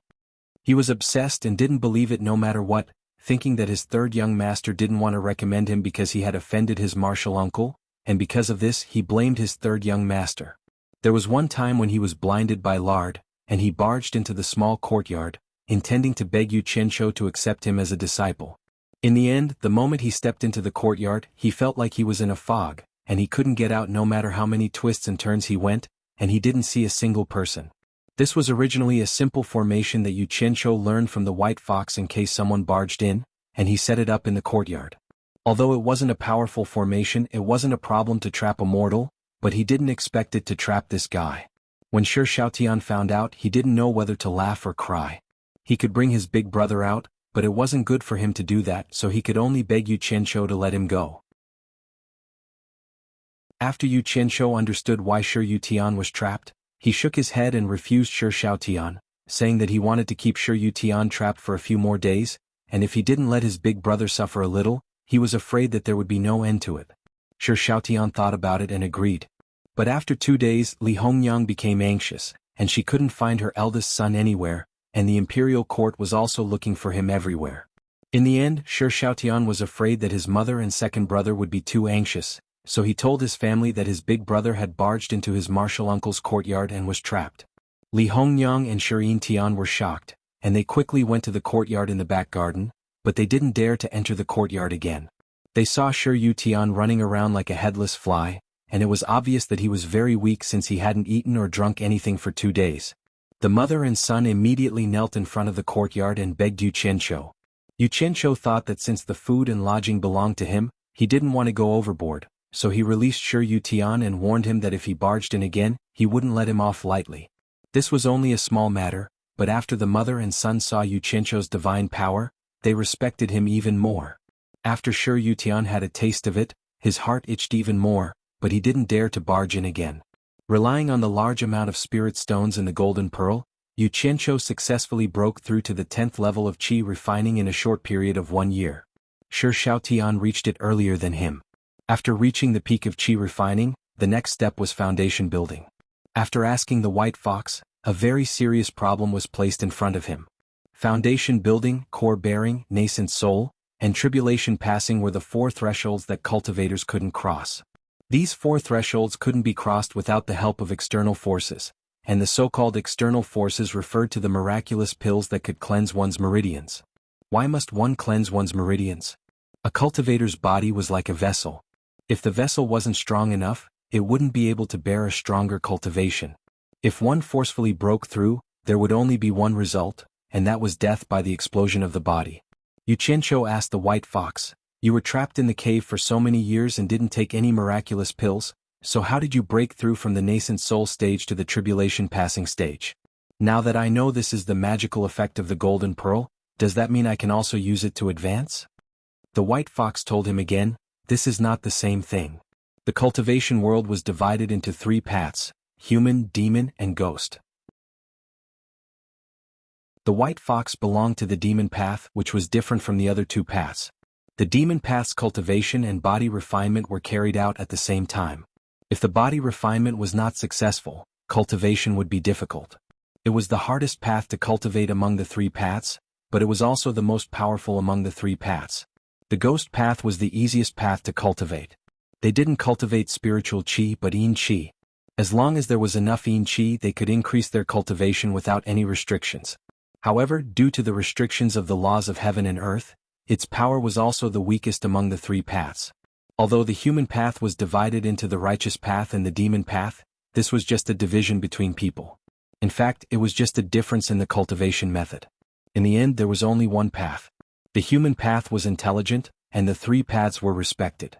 For the demon path, if they wanted to ascend to the immortal realm, they wouldn't have a chance if they didn't cultivate into a human form. Perhaps there was a gain and a loss. The laws of heaven and earth gave the human path the best, but gave it the weakest body. Therefore, the human path could think of many ways to increase their cultivation, but the body was the biggest restriction. In short, it told him that although the golden pearl was extremely strange since it existed in the world, it had to follow the laws of heaven and earth. Some things couldn't be changed randomly, so it could help demons, but it might not help humans.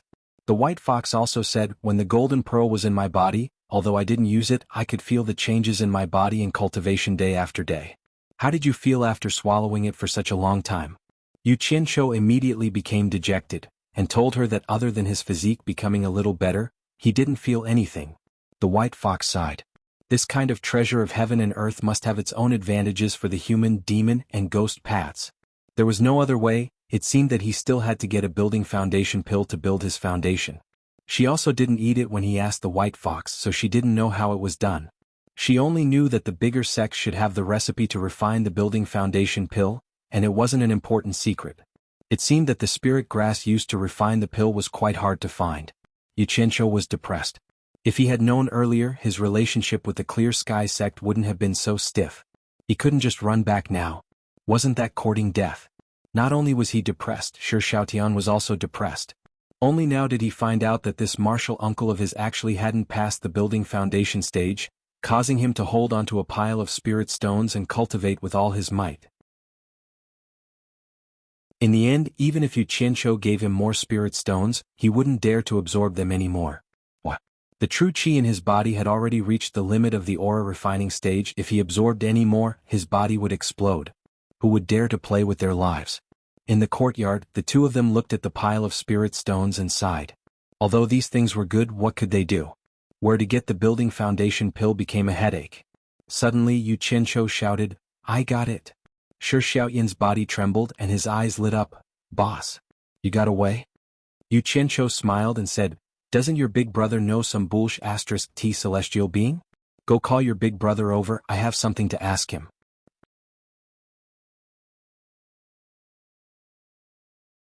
Chapter 30. That's right. Shi Xiaotian slapped his forehead and ran out without saying anything else. After searching the residence, the servants said that the eldest young master had gone on an errand. He didn't want to wait any longer. He immediately ordered someone to prepare a horse and ran to the yamen where his eldest brother worked. He anxiously found his eldest brother. When the latter heard that it was Yuchencho who was looking for him, he ran out without even asking for leave.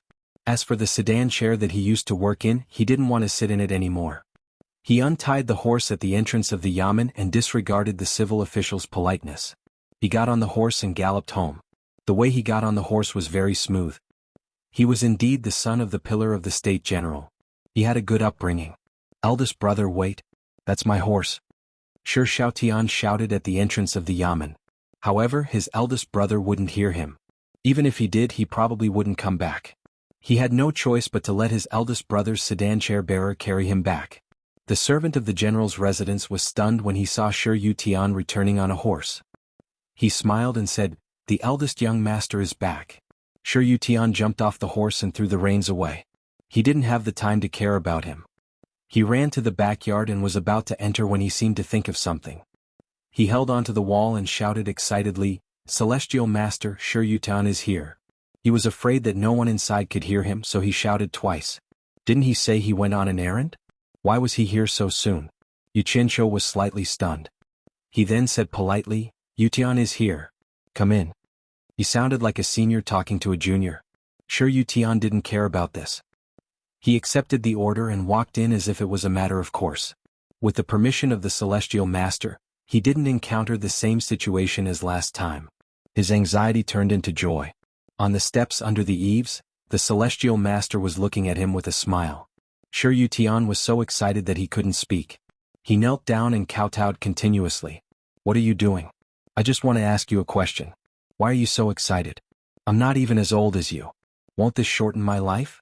Yuchencho was a little dumbfounded. He didn't know that Shi Xiaotian would come before his younger brother could explain himself. He hurriedly walked down the steps and helped Shi Xiaotian up. He was so excited that his body trembled a little. "Did your brother tell you everything? There is something I need your help with," Yuchencho said with a smile.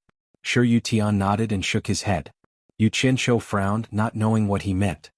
He hurriedly replied, "Immortal Master, if there's anything you need, just tell me. As long as it's something I can help with, let alone one, even if it's 100 or 1,000, it's not a problem." "That's good." Yuchencho nodded in satisfaction and said with a smile, "Last time I heard that you wanted to become the disciple of an immortal. Where does that immortal live? Can you take me to meet him?" Shi Xiaotian hurriedly knelt down again and said, "Please don't misunderstand, Immortal Master. I won't look for him again. I will follow you wholeheartedly from now on." With that, he kowtowed again. This unlucky child. His imagination was really strong. As expected of someone trained in officialdom. He didn't answer the question and always liked to kowtow. Yuchencho was a little annoyed and shouted, "All right. Stand up." Shi Xiaotian was so scared that he stood up obediently and looked at him in fear. Yuchencho said in a deep voice, I don't have any other meaning. I just want you to take me to him. I have something to do. Do you understand? He understood. So that was what it was about. He squeezed out a smile and said, that immortal is in the Spirit Stone Temple 30 miles outside the city. He's called the Spirit Stone Immortal. I'll take you there now. Damn it. This guy was a donkey. He couldn't be polite. Yu Qianqiu grunted and thought to himself, Spirit Stone Immortal? He must have a lot of spirit stones. I don't know if he has as many as I do. The two of them walked to the entrance of the general's mansion. Shi Yutian had just ordered the servants to prepare a horse when Shi Shaotian arrived in a swaying sedan chair. He rolled his eyes at his big brother and asked for another horse. The three of them got on the horse. Shi Yutian led the way and ran out of the city. Out of the city, the three of them headed north. After running on the official road for a while, Shi Yutian led the two of them along a small path. Not long after, a dilapidated Taoist temple appeared on a small hill in front of them. When they reached the foot of the hill, Shi Yutian suddenly stopped his horse and pointed up. He said nervously, the immortal lives there. He's the master of the Taoist temple. He has a rule that people who go up the mountain are not allowed to ride on a sedan chair or on a horse. Otherwise he won't meet them. The two of them looked at the small hill that was only a foot tall. They didn't expect there to be such a rule. They looked at each other. In the end it was Yu Qianqiu who said with a smile, that's pretty awesome. It seems like he's really capable. Forget it, let's follow the host. Let's go up. The three of them got down and tied their horses to a tree. They walked to the front of the Taoist temple. The door was closed. Yu Qianqiu gave Shi Yutian a look, asking him to knock on the door. The latter nodded and smiled bitterly. He walked to the door and knocked on the door. After a while they heard footsteps from inside. The door creaked open and a Taoist child's head popped out. Shi Yutian said with a smile, Little master, could you please inform the master that, before he could finish, the Taoist child said angrily, Why is it you again? My master said that he would never see you again. With that, the door was closed again. Shi Yutian was given the cold shoulder. He turned around and smiled at the two of them. Yu Qianqiu was stunned. I'll do it. Shi Shaotian knew about his brother and the Taoist temple. He knew that he had annoyed the person inside, so he went to knock on the door. After knocking a few times, the Taoist child inside shouted, My master said that he won't be seeing any guests today. Shi Shaotian turned around and spread his palms innocently, indicating that there was nothing he could do. He then pointed to the wall. It seemed like he was asking if they should climb over the wall. Do I look like someone who would do that kind of sneaky thing? Yu Qianqiu sneered. He squinted his eyes and looked around. The Taoist temple was not big. It occupied a small hill. There was nothing special about the surroundings. He did not expect such a powerful cultivator to live here. Let me try. Yu Qianqiu glanced at the word Spirit Stone Temple on the Taoist temple. He walked to a millstone-sized blue stone opposite the door with his hands behind his back. The two brothers looked at each other, not knowing how he was going to knock. Damn it. I'm giving you face but you don't want it. Yu Qianqiu cursed under his breath. He stretched out his hand and lifted the 100-pound blue stone. Before the two brothers could react, they heard him shout, Get out here. The blue stone in his hand flew into the wall. Bang. A loud sound came from the courtyard. Dust flew everywhere. Even standing outside they could feel the ground shaking. The two brothers were dumbfounded. An angry voice came from inside. Who dares to cause trouble in my Spirit Stone Temple? You bastard.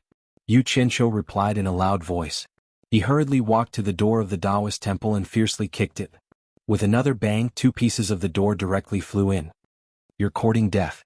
Following the angry shout, a figure jumped over the wall and flew out. As soon as the person landed, he saw Shi Yutian. He pointed at him and scolded, So it's you again. How dare you bring people here to fight? Do you want to die? After saying that, he glanced at the other two. Shi Yutian was already scared stiff by Yu Qianqiu's actions. When he heard the person's words, he quickly knelt down and kowtowed. Immortal Master, please forgive me. Immortal Master, please forgive me.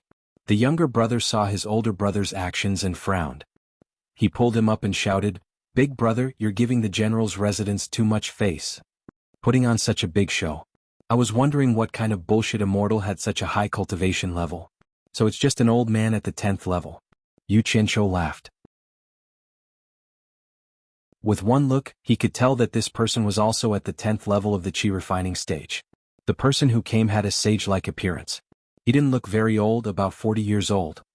He had 3 long strands of beard and his face was flushed. If he held the green dragon crescent blade in his hand, he would look like Guan Yu from the TV shows in his previous life. The person who came was the temple's master, Spirit Stone Immortal. He was shocked when he saw the other two. Needless to say, Shi Xiaotian was also at the 10th level of the qi refining stage. However, he couldn't see through Yu Qianqiu. It didn't matter if he couldn't see through Yu Qianqiu's cultivation level. What was worse was that Yu Qianqiu could see through his cultivation level at a glance. This meant that Yu Qianqiu's cultivation level was higher than his. Moreover, both of them didn't look very old. To have such a cultivation level at such a young age, they must be disciples of some big sect.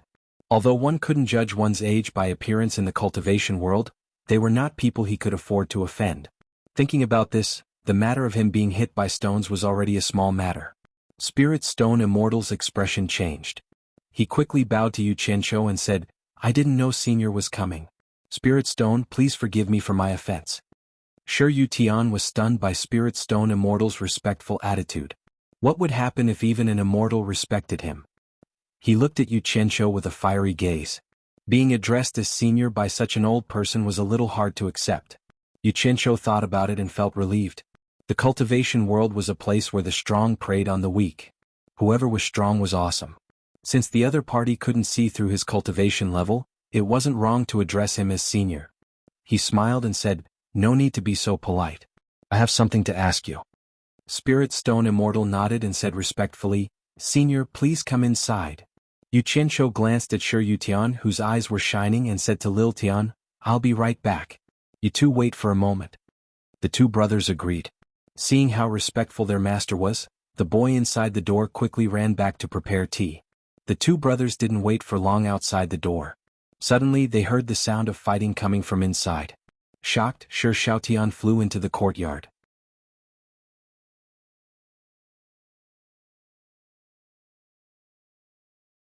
Chapter 31.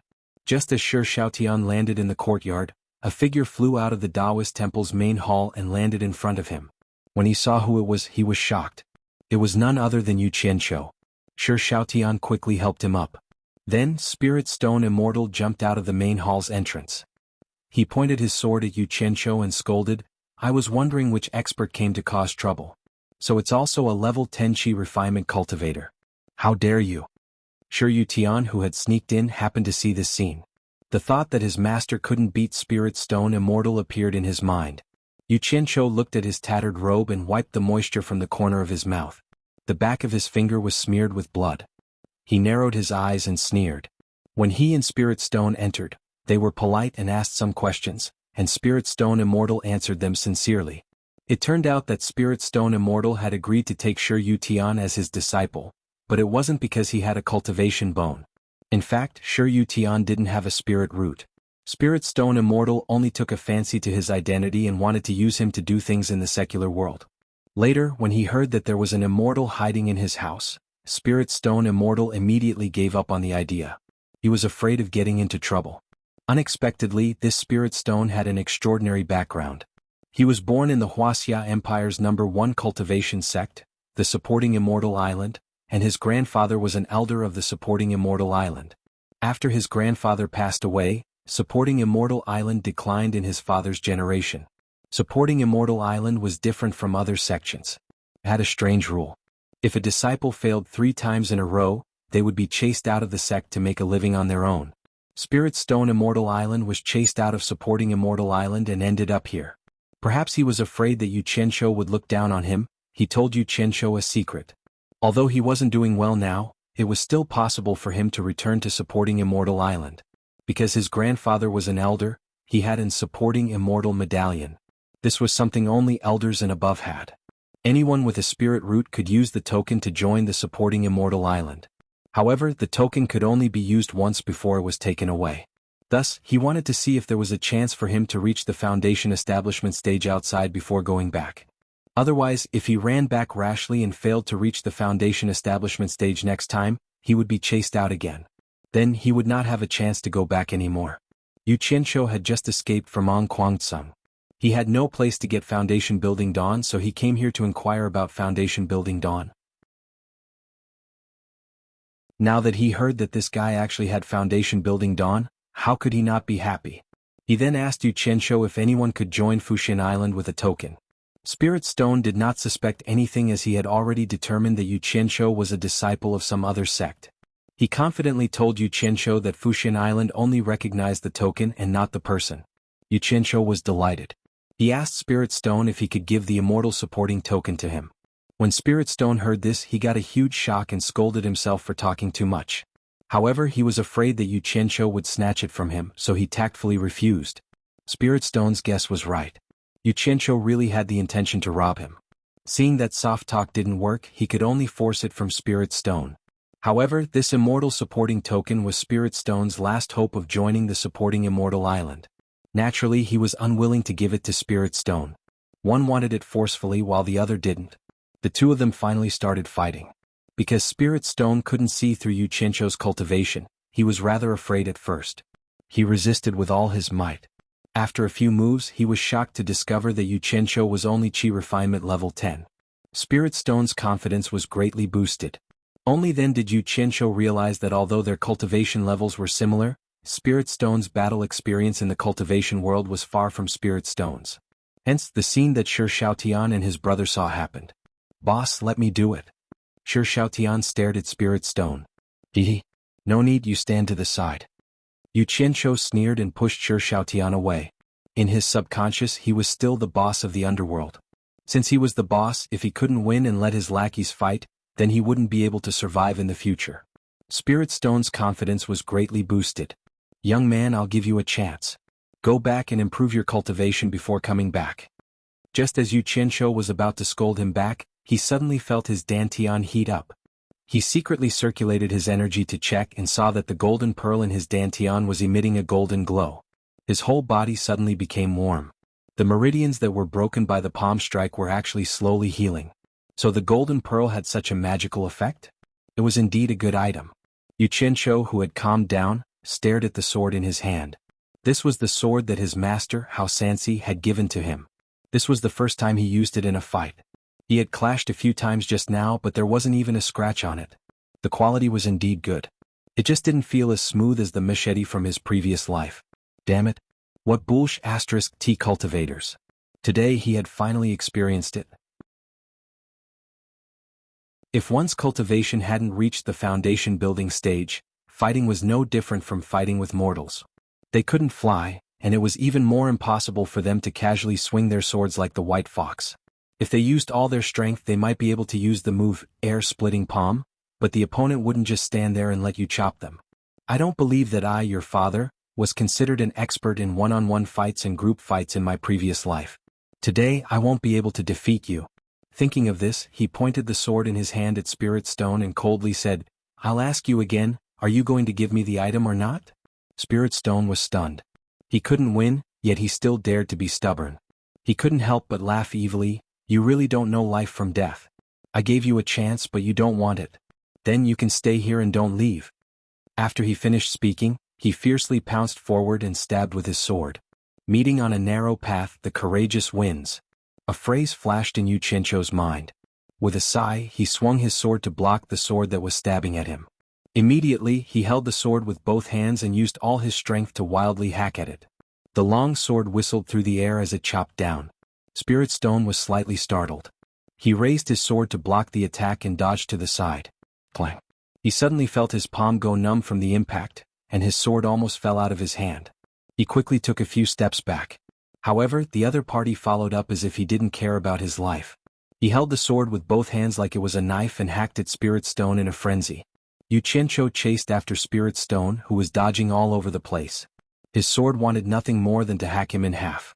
Clang clang clang. The long swords clashed non-stop. Shi Shaotian, who was originally secretly worried for Yu Qianshou, was dumbfounded. Today he finally understood a principle. So swords could be used like this. Boss's sword dance was astonishing. It was simply unforgettable after seeing it. It was like a torrential storm of attacks without any regard for his life. Shi Yutian, who was hiding at the side, was also a little dumbfounded. So this was how immortals fought. They didn't seem to be much different from the hooligans on the street. They didn't have any of the legendary elegance at all. He couldn't help but ask himself, even if I could cultivate in the future, would I be able to do this? In an instant, his heart turned gloomy, and his thoughts of cultivating became colder. Spirit Stone, who was full of confidence just a moment ago, suddenly felt miserable after a few moves. He had never seen someone fight with a sword like this. The hand that was holding the sword was almost unable to hold it. It was a pity that he had never practiced using his left hand. Otherwise he could switch to using his left hand. That way he would be able to hold on for a while longer. Spirit Stone fled in all directions in the courtyard. He really couldn't hide anymore, so he swung his sword to block once. However, something happened that made him tremble with fear. He had unknowingly hidden in a dead corner between two side rooms. The hand that was holding the sword was already trembling from the impact. He couldn't help but be scared out of his wits. He thought to himself, "My life is over. Don't you dare hurt my master." The voice of a boy came from behind Yuchencho. The boy raised a big iron rod that was used to strike a bell, and fiercely smashed it towards Yuchencho's head. Yuchencho took a moment to take a look. He turned around and slashed with his sword.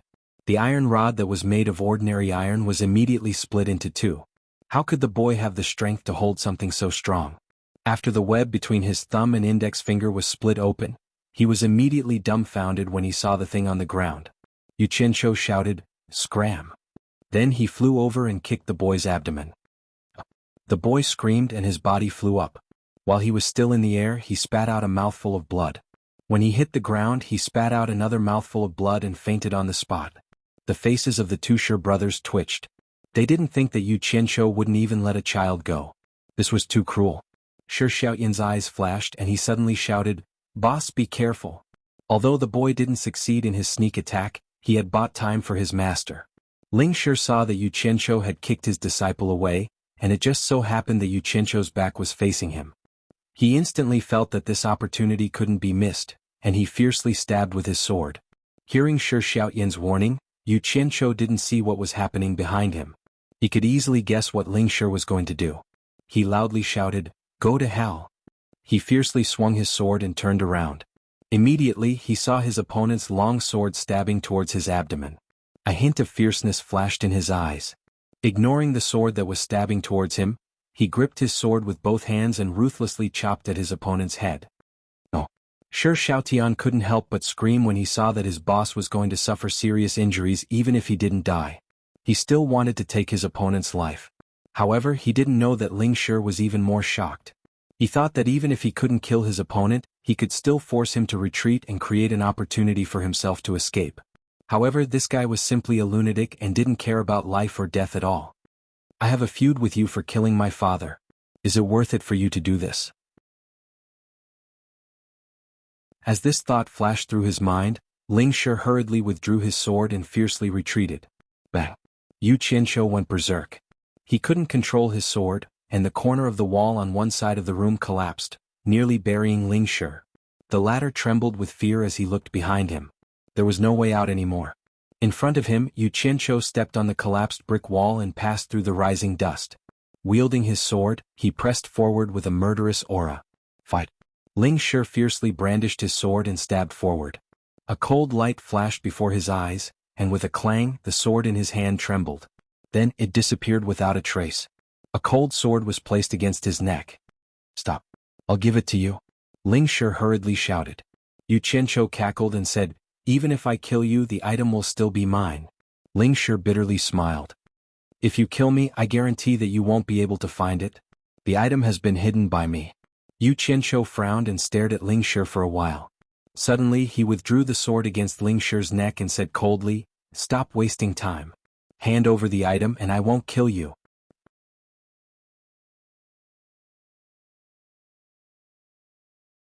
Chapter 32. Ling Shi was stunned. He didn't expect his opponent to agree so easily. He asked in astonishment, "Aren't you afraid that I'll run away?" "Run. You can try. I can also guarantee that you will suffer a fate worse than death." Yuchencho snorted disdainfully and impatiently said, "Take out the item. I don't want to repeat myself a third time." Ling Shi sighed. No matter how good the item was, it wasn't as important as his life. After thinking about it, he didn't have the confidence that he could escape. He could only nod silently and step on the collapsed bricks as he walked out. Yuchencho retreated and stared at him coldly.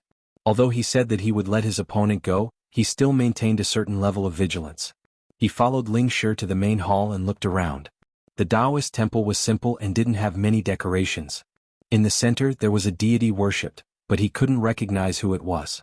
A large praying mat below attracted Yu Qianzhou's attention. His eyelids twitched as he thought to himself, could the immortal supporting token be hidden here? While Ling Shi was still sighing, Yu Qianzhou took a few steps forward and grabbed the praying mat. The former's expression instantly changed. What?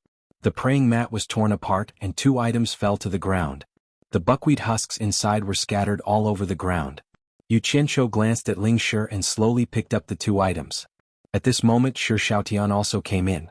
His boss's ferocity just now was deeply engraved in his heart, but he didn't know why his boss would fight with his life on the line. Seeing Yu Qianzhou playing with the 2 items in his hands, and then looking at Ling Shi's reluctant gaze, Shi Xiaotian's heart skipped a beat.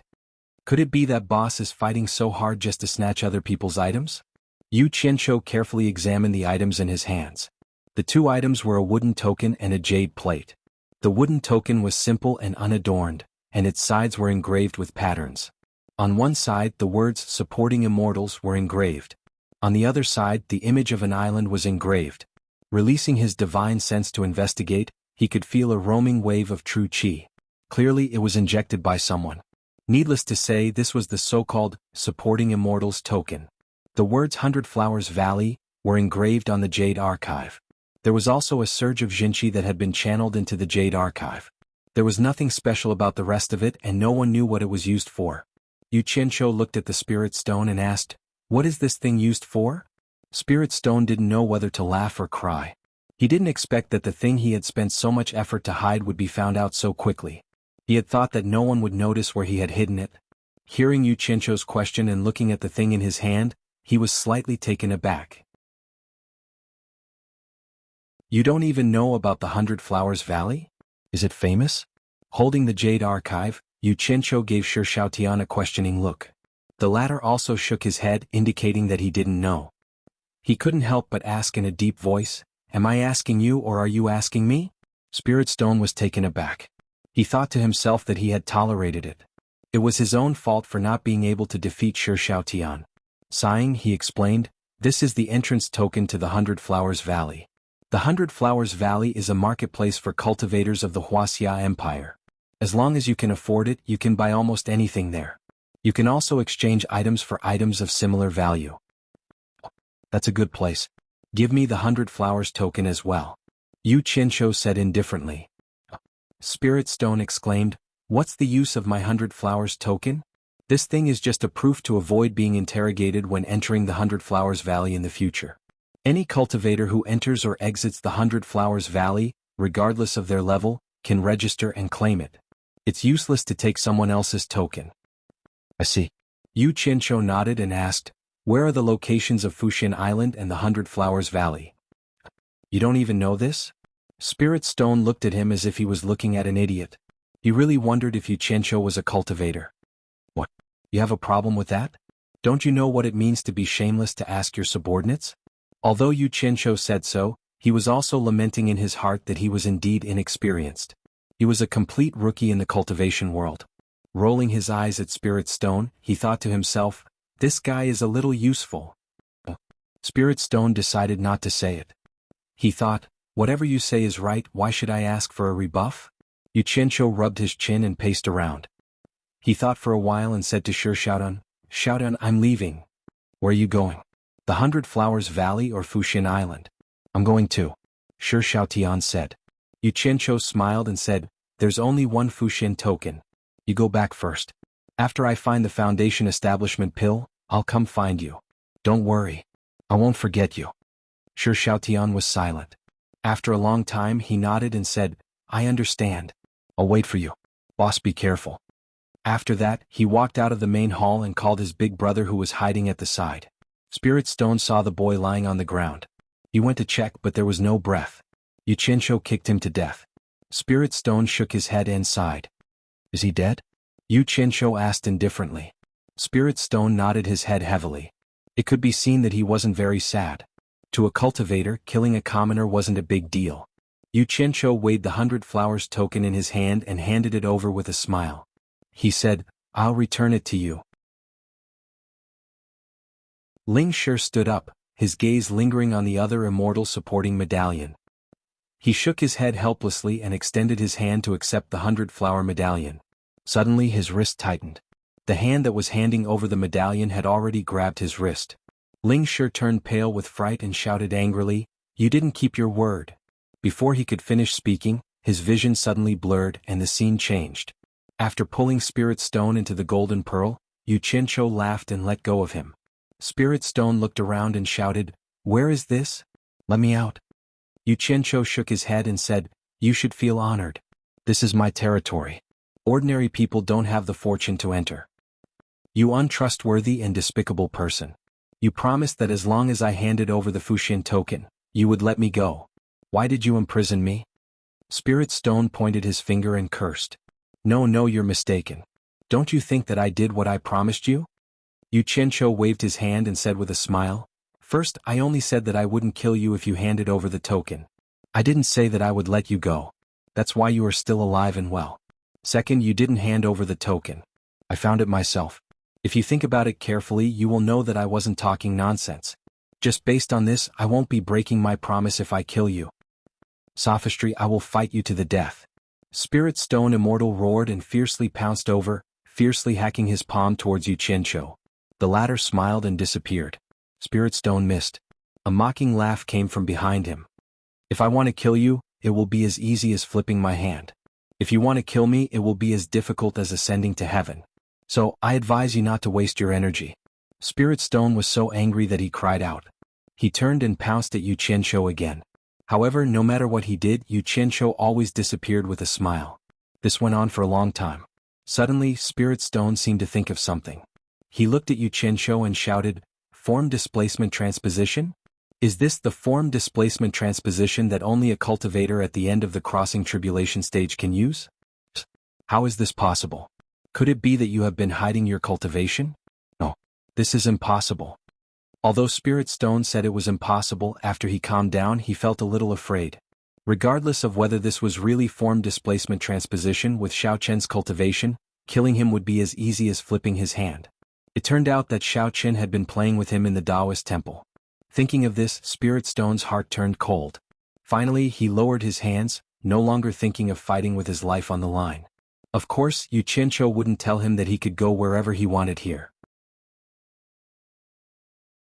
He smiled mysteriously and said, knowing that it's impossible but not doing it. This is what a smart person would do. Spirit Stone Immortal, go over there and see what's over there." After saying that, he pointed at a mountain of cloth bags. Spirit Stone raised his head and looked in the direction he was pointing. He looked at Xiao Chen suspiciously. In the end, he walked to the foot of the mountain. Many of the cloth bags were open, revealing spirit stones. It was as if they were things that no one wanted and were casually thrown there. Could this mountain be made of spirit stones? Spirit Stone Immortal was shocked. He had never seen so many spirit stones before. Yu Qianqiu suddenly appeared beside him and said with a smile, "That's right. These are all spirit stones. They're all mine. Now you should know which one of us is worthy of being called Spirit Stone Immortal." Spirit Stone Immortal was now completely convinced. He couldn't beat Xiao Chen in a fight, but Xiao Chen could use money to crush him. He couldn't help but reveal an embarrassed expression. He said embarrassedly, "My name is Ji Wushuang. After I left supporting Immortal Island, I wandered into Spirit Stone Temple. That's why people respectfully called me Spirit Stone Immortal." There were some things that he didn't say. After he chased away the original owner of Spirit Stone Temple, he became Spirit Stone Immortal. Yu Qianqiu kept staring at Spirit Stone Immortal's expression. He was very satisfied with the current effect. This was the effect he wanted when he brought Spirit Stone Immortal here. Yu Qianqiu had no experience in the cultivation world, so he needed such a person to be his follower. As for Spirit Stone Immortal's trivial matters, he couldn't be bothered. Yu Qianqiu frowned and said, "What's Spirit Stone Immortal? Chicken is peerless and duck is peerless. Sounds so bad. I'll change your name. I guarantee it will sound better than now." "Change my name?" Spirit Stone Immortal asked in astonishment. "What? You don't want to?" Yu Qianqiu shouted in a deep voice.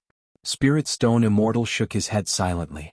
He didn't agree, but he also didn't say that he didn't agree.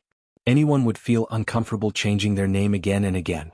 Yu Qianqiu stared at Spirit Stone Immortal's red face and 3 strands of long beard. He blushed and said, "From now on, you will be called Guan Yu." Guan Yu's courtesy name is Yun Chang. It means Guan as in gate, Yu as in feather, Yun as in white cloud, and long as in long. What do you think of this name? Guan Yu courtesy name is Yun Chang. Spirit Stone Immortal couldn't figure out why he chose this name. He muttered a few times but couldn't find anything special about it. He was puzzled and asked, "Why did you choose this name?" Yu Qianqiu chuckled and made a mighty pose of wielding the green dragon crescent blade. He said, "Don't you think this name is very mighty, very bold, and very weighty?" Spirit Stone Immortal shook his head and muttered, "I can't tell. Guan Yu, how weighty can a feather be? Looks like this guy isn't too satisfied." Yu Qianqiu rolled his eyes and chuckled. He said, "As long as you promise to use this name in the future, I can also guarantee that you will succeed in building your foundation within 10 years. Really? Spirit Stone Immortal's eyes lit up. He said happily, "As long as you can really help me succeed in building my foundation within 10 years, I promise that I will never change my name from now on, Guan Yu. If I can't do it, I will naturally change my name back." "Ah, it's a deal. It's a deal." Both of them laughed loudly. Yu Qianqiu happily patted his shoulder and said, "Guan Yu, from now on, you will follow me well. I guarantee that you will eat and drink well every day. Sooner or later, you will cultivate to the tribulation passing stage." Spirit Stone nodded and smiled. He didn't know why this guy was so happy just because he changed his name. So, sure enough, experts all have some strange hobbies. Yu Qianqiu was very pleased. In his previous life he had offered countless incense sticks to Second Master Guan and kowtowed countless times, but in the end he still died. Now he got Guan Yu as his follower. He believed that he would definitely be very impressive when he went out. "Oh, when we go out, I have to order a set of green robes and a green hat for him to wear. Then, I have to carry a long sword on my waist and hold the hilt of the sword in my hand while following behind me. This way I will look impressive, scary, and awesome when I go out."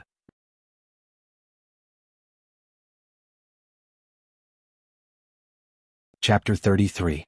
Although he was pleased with himself, he did not believe that a few simple promises could completely subdue a person. It was necessary to use the necessary methods. He still had to ask the white fox about this.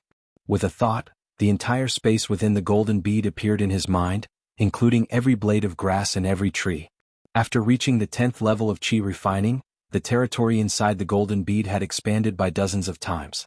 What made Yu Qianqiu pleasantly surprised was that small streams and lakes began to appear in his territory. Because of this, he purposely got a lot of different kinds of fish to raise: birds, beasts, flowers, and plants. The bamboo pavilion was empty. Sister Bai must have gone to play with the flowers and plants again. It was already slowly changing. This was a good thing. The corner of Yu Qianqiu's mouth slightly curled up, revealing a smile. His thoughts changed. In a flower bed, the white fox in snow-white clothes was squatting in the flower bed, pulling out the weeds. Guan Yu held a pile of high-grade spirit stones and smacked her lips, asking, "I still haven't asked how I should address you?" "Yu Qianqiu, you can call me boss from now on." Yu Qianqiu replied, then immediately said, "Wait here, I'll be back soon." After saying that, his figure disappeared. Guan Yu did not deny it and sneered, "Yu Qianqiu, boss? Beauty, pulling out the weeds again?" Yu Qianqiu suddenly appeared beside the white fox in the flower bed. The latter seemed to be used to this. She did not even raise her head and was still busy with her work.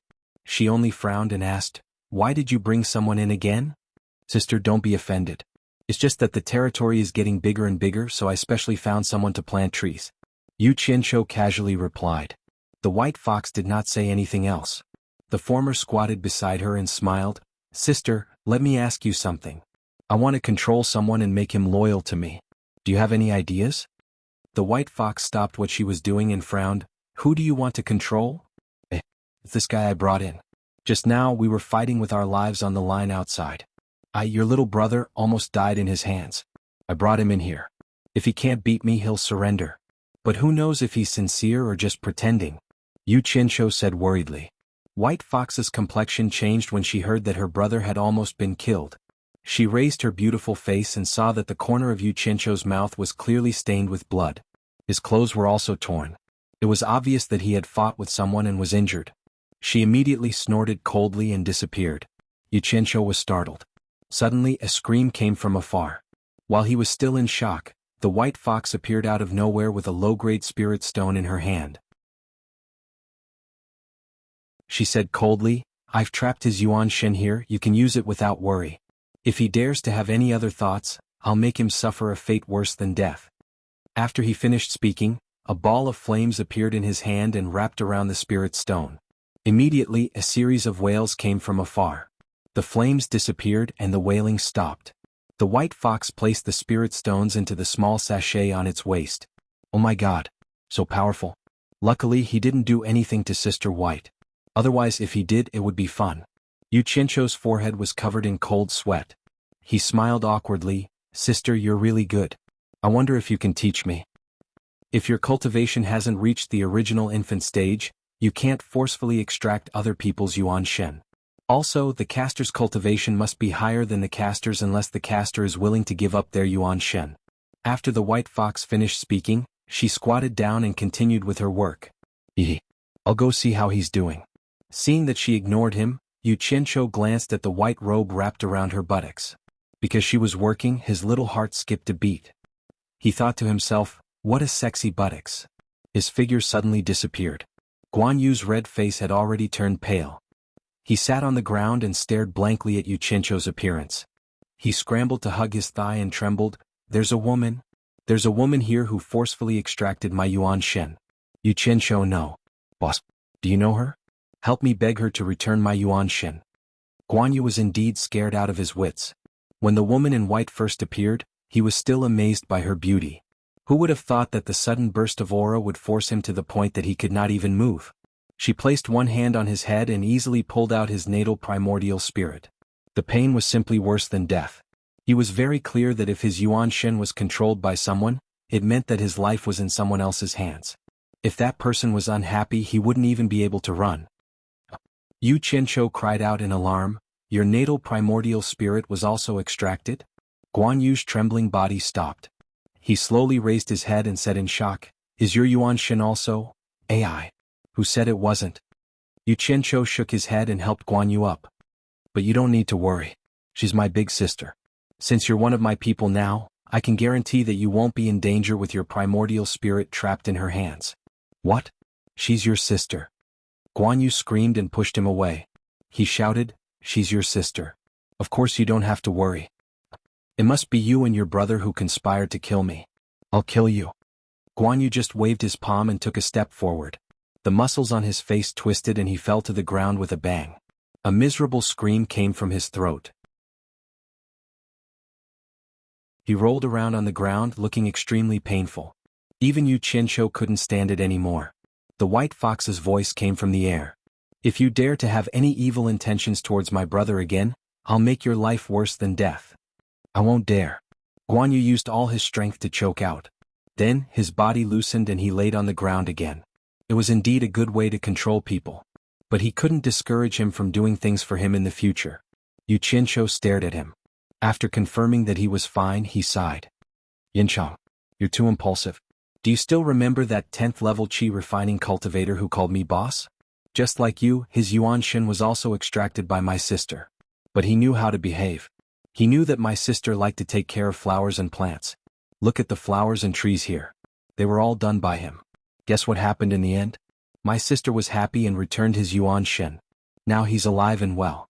Yinchang, you're worth learning from. Guan Yu, who had been staring at him with dead fish eyes, moved his eyeballs. There was some spirit in them. His Adam's apple trembled as he said, you're not lying to me? He struggled to get up. Yu Qianzhou rolled his eyes at him and snorted. Do I look like the kind of person who would lie to people so easily? Guan Yu's gaze fell on the forest. He realized that those trees were indeed not native. There were obviously traces of them being transplanted. He nodded thoughtfully. Do you know why I named you Guan Yu? Yu Qianzhou asked. Seeing him shake his head, he asked again, do you know that there are other empires outside of the Wuxia Empire? The latter nodded, indicating that he knew. He asked again, then have you been there? The latter still shook his head. Yu Qianzhou heaved a sigh of relief. He sighed. Let me tell you a story. In the Far East there was an empire whose regime had decayed. There was a scene of warlords fighting for power. At that time there were 3 heroes named Liu Bei, Guan Yu and Zhang Fei. The 3 of them became sworn brothers in the Peach Garden. Guan Yu beheaded Yan Liang and Wen Chou. Guan Yu was in the Chao camp, but his heart was in the Han camp. Guan Yu protected his sister-in-law 1,000 miles away, overcame 5 passes and beheaded 6 generals. Guan Yu dragged his blade to subdue Huang Zhong. Guan Yu went to the battle alone. Guan Yu marching. Let's not talk about it. Anyway, in the end, Guan Yu became a well-known hero in the empire. He was a courageous and loyal hero. Every family offered incense and worshipped him, and people called him Second Master Guan. After he finished, he thought to himself that it was a close call. He almost told them about how Guan Yu was beheaded. Seeing Yu Qianqiu narrate the story so vividly, Guan Yu's chest heaved. He stood up and stared at Yu Qianqiu, scaring the latter.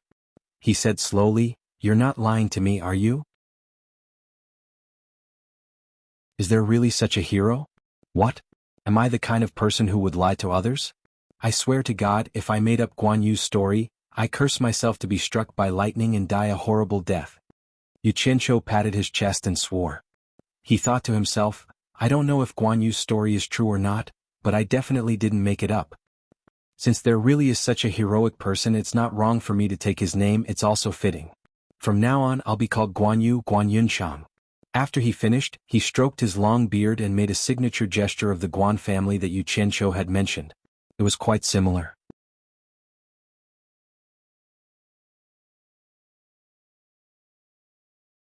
Chapter 34.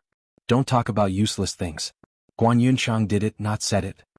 Yu Qianqiu pulled Miao Yi out of the golden pearl and back to the Taoist temple of spirit stones. He took out the jade archive and handed it to Miao Yi, saying, "First, take me to 100 Flowers Valley for a stroll." Guan Yu took it and saw that the Taoist priest was about to leave. He heaved a long sigh and said, "Wait." Then he walked over to the boy who had been dead for a long time and carried him to the back of the hall to bury him. Yu Qianqiu nodded, thinking that he had some humanity. When the two of them reached the foot of the mountain, they found the horse still tied under the tree. Yu Qianqiu untied the reins and mounted it, saying, "Follow me." Then he urged the horse to gallop. "You want me to run on a horse?" Guan Yu's red face was clouded, but his primordial spirit was in the hands of his sister, so he didn't dare to act rashly. He raised his jinshi to the limit, leaped up and followed. Yu Qianqiu didn't lead him anywhere else but back to the capital. They didn't go back to the Pillar of State General's mansion though. The two of them changed out of their tattered clothes and redressed themselves. At Guan Yu's request, Yu Qianqiu spent a lot of effort to dress him up as the Guan Yu from the Three Kingdoms. Guan Yu stood there with a green hat and green robes, a long sword at his waist, and his hand on the hilt of the sword. What an imposing sight. Yu Qianqiu's eyes shone with a strange light. He really was a living Yunchang Guan. But when he thought about how this Guan Yu used to be a Taoist priest and swindled people, he couldn't help but laugh. The owner of the tailor's shop couldn't help but praise, "Sir, you have a good look." Guan Yu couldn't contain his joy, and called for the owner to bring him a bronze mirror.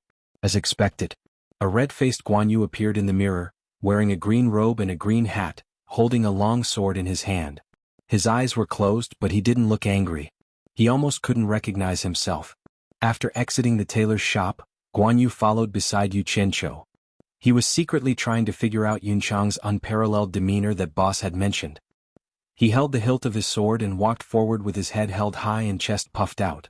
When the passers-by saw this, they all looked over and whispered, "This person really looks mighty and extraordinary." Guan Yu's gaze was even more focused. Yu Qianqiu turned his head and took a glance. He was overjoyed and thought to himself, "Who's as awesome as I am, leading Guan Yu around on the streets?" The two of them arrived at the horse market and wanted to buy a horse. After walking around the horse market a few times, Guan Yu still couldn't find a horse that he was satisfied with. Yu Qianqiu became a little impatient and shouted, "Is there a need to go through so much trouble to choose a transportation tool?" Guan Yu stroked his long beard and said slowly, "Didn't you say that Yunchang's horse is called Red Rabbit, and that it's a precious horse that can travel 1,000 miles in a day? Of course I have to choose a good horse." Yu Qianqiu rolled his eyes at him and felt a toothache. He blamed himself for reaping what he sowed and was completely speechless. In the end, they really couldn't find that so-called precious horse, so they could only choose a healthy one. Guan Yu sighed endlessly. The two of them got on the horse and went straight out of the city gate, leaving a trail of dust behind them. It was troublesome that he hadn't reached the foundation building stage. Otherwise, if he could fly on a sword, he wouldn't have to go through the pain of running around for days. 10 days later, Guan Yu led Yu Qianqiu to a forest deep in the mountains. Looking around, the mountain road ahead was rugged. It was already impossible to travel on a horse. Yu Qianqiu jumped off the horse and pointed to the depths of the clouds in front of them. He asked, "Is that the 100 Flowers Valley? It doesn't look like it. It's impossible to see people in the clouds." Guan Yu also got off the horse and smiled. After spending a few days with Yu Qianqiu, he found that he wasn't the kind of person that was hard to get along with, so he felt a lot more at ease. He explained, "If anyone could see Bai Hua sect, then wouldn't it be troublesome? Wouldn't even those normal people be able to come and go as they please?" Bai Hua Palace set up a big formation in the 100 Flowers Valley. The clouds are only a distraction, mainly to stop normal people from going in and out. Let's go. But what about these 2 horses? What? Are you going to send them to your parents? Just leave them here. Yu Qianqiu laughed mockingly. Guan Yu stroked his beard and pondered for a while.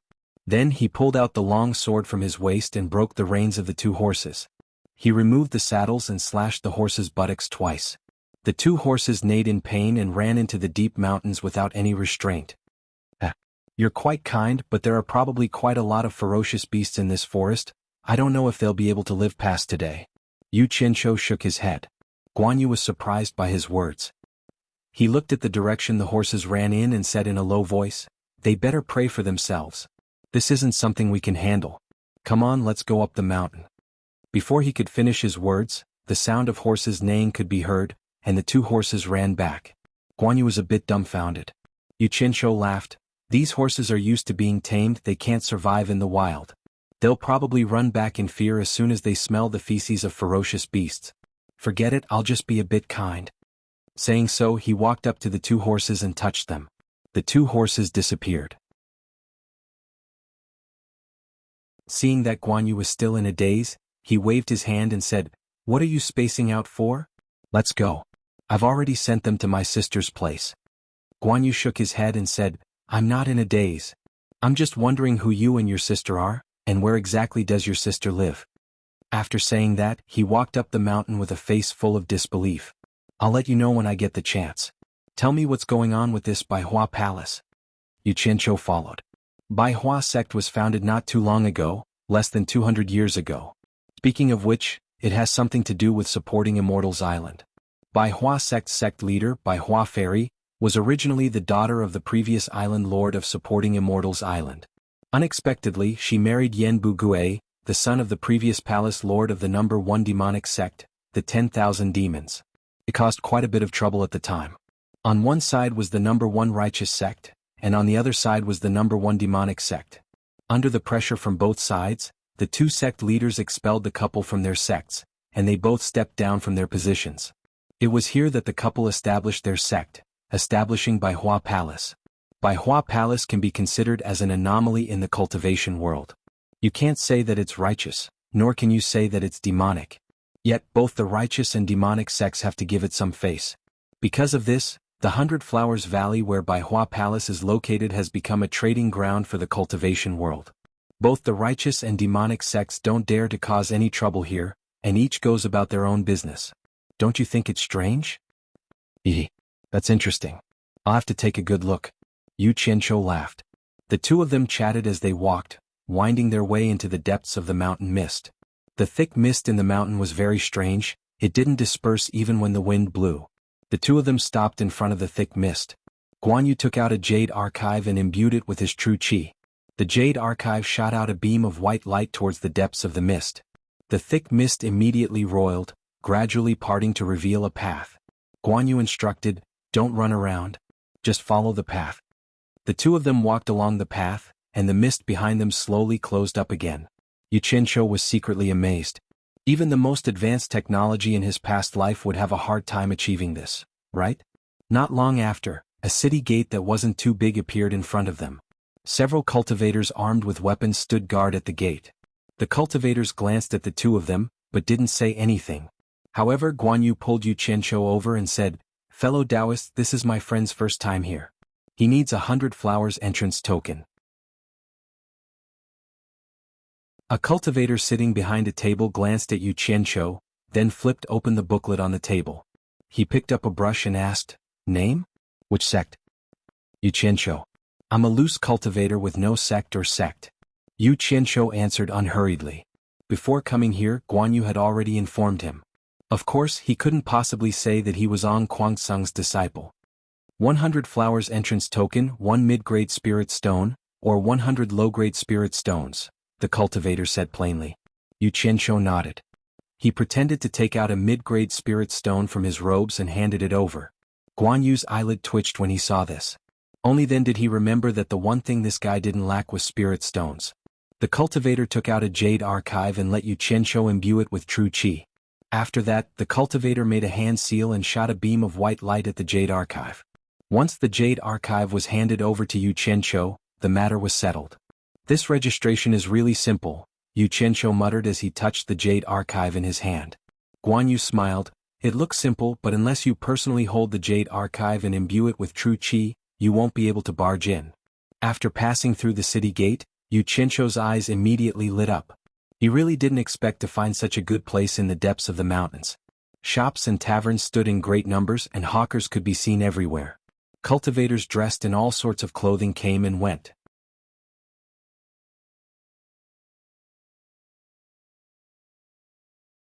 Chapter 35. As the two strolled around the city, Yu Qianqiu looked around. Everything here was new to him. Guan Yu glanced at him. Although his anger had dissipated a lot after getting along with him for a while, he still couldn't help but take it to heart that his primordial spirit was controlled by someone else. He asked, "Are you going to take a look and leave, or are you going to stay here for a few days?" Yu Qianqiu was full of interest. He nodded and said, "Why do you want to leave when you just arrived? Stay a few more days. You're familiar with this place, where do you think is a good place to stay?" Guan Yu inadvertently smiled and said, "Come with me." The two walked forward and passed by a big square. There were many people setting up all kinds of stalls. Guan Yu brought him to the front of an inn. Yu Qianqiu looked around and discovered that the inn in front of him was probably the most imposing one he had seen so far.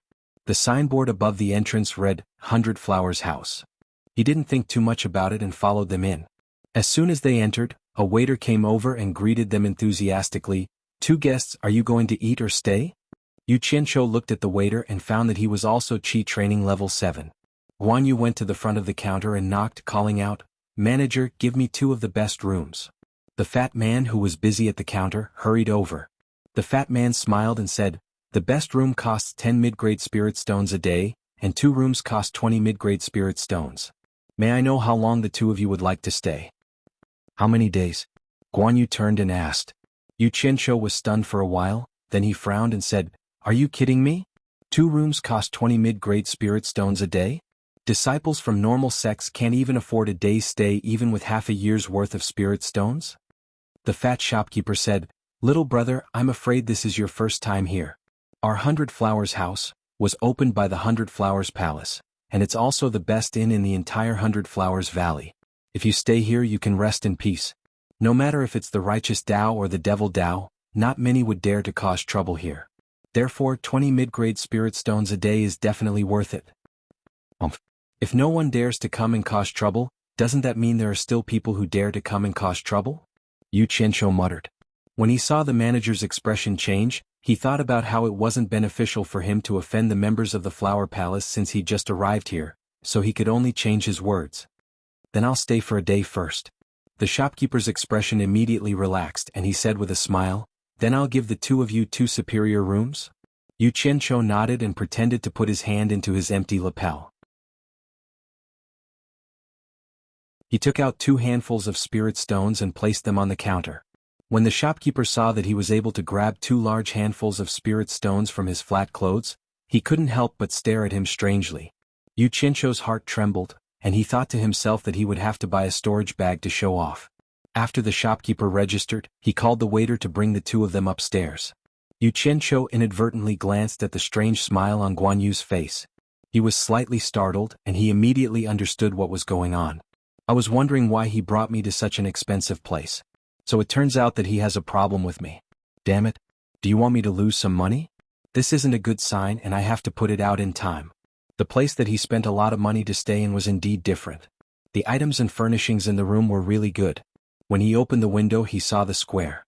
Looking at the bustling square, Yu Qianqiu was in a good mood. The haze of being schemed against by Guan Yu had also lightened a little.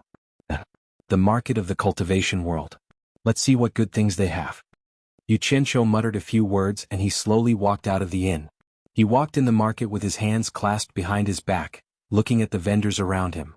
If one didn't know the situation, who would know that this was the cultivation world? Yu Qianqiu slowly walked from stall to stall, but he didn't find many things that he recognized. When he arrived in front of a stall, he discovered that it was very quiet, completely different from the bustling surroundings. Suddenly, he saw that the table was filled with all kinds of talismans. He couldn't help but stop and ask, "Fellow Taoist, what are these used for?" The stall owner hurriedly stood up, pointed at the talismans and introduced, "These are smoke talismans. When you encounter danger, they can be used to escape. 1 low-grade spirit stone for 10 of them. These are fire talismans. When you throw one out, it can ignite a 1-meter-tall flame within a 3-meter radius. It can last for 10 breaths of time. 1 low-grade spirit stone for 1. These are arrow talismans. Within a 300-meter radius, it can hit anything. It can penetrate a 1-foot-thick brick wall. 2 low-grade spirit stones for 1. These are Vajra talismans." The more Yu Qianqiu listened, the brighter his eyes became. These were simply good things that were necessary for murder and arson. He couldn't help but carefully size up the stall owner in front of him. He was a young man in his early 20s, a level 8 aura refining cultivator. "Fellow Taoist, do you want to buy them? If you buy more, you can get a lower price," the young cultivator sincerely asked. Yu Qianqiu smiled and asked, "Did you make all these yourself?" The young cultivator nodded and said, "I made them myself. This is a secret technique passed down in my family. If it wasn't for my lack of cultivation and the fact that I can't make more powerful talismans, I wouldn't have been reduced to selling these low-level talismans to make a living." Yu Qianqiu smiled and asked, "What's wrong? Don't you have any relatives in your family?" The young man sadly lowered his head and slightly shook it. "I want to buy them, but I don't know how effective they are," Yu Qianqiu said with a bit of hesitation. The young cultivator became a bit anxious and said, "Fellow Taoist, are you afraid that the talismans I make won't be effective because of my young age? If you don't believe me, we can find a remote place and try it." Yu Qianqiu rubbed his nose and muttered, "Then let's find a place and try it? If the effect is really good, then I want all of them." "Fellow Taoist, please wait a moment." Hearing that he wanted all the talismans if the effect was good, the young cultivator quickly packed up his stall and led Yu Qianqiu to the outskirts of the small town. Yu Qianqiu looked around and found that it was really remote.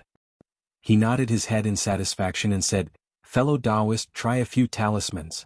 The young cultivator immediately took out a few different talismans from his bag and displayed them one by one in front of him. The effect was really good. Yu Qianqiu was very happy and couldn't help but feel strange and asked, "I see that your stall is deserted. It seems like there isn't even anyone looking. Could it be that the talismans you make are so unattractive?" The young cultivator slowly lowered his head and replied honestly, "This is the first day I've set up a stall here. Many people were very enthusiastic when they first saw the talismans, but once they heard that I made them, they didn't want to buy them. Because talismans are usually made by people with higher cultivation, so..." His voice lowered. Yu Qianqiu understood what he meant and thought that this unlucky child was too honest. Couldn't he just say that it was his father or master who made them? "Fellow Taoist, just treat it as helping me. You saw the power of my talismans earlier. Talismans of the same level aren't any weaker than others. If you buy more, I will definitely give you the lowest price. Otherwise, I won't even be able to pay for tomorrow's stall." The young cultivator said in a pleading tone, "All right. I want all of them." Yu Qianqiu patted his shoulder and said as he looked around. The young cultivator happily nodded his head. However, he heard the buyer pat his shoulder and say, "I want you too." Before he could react, he felt his vision blur.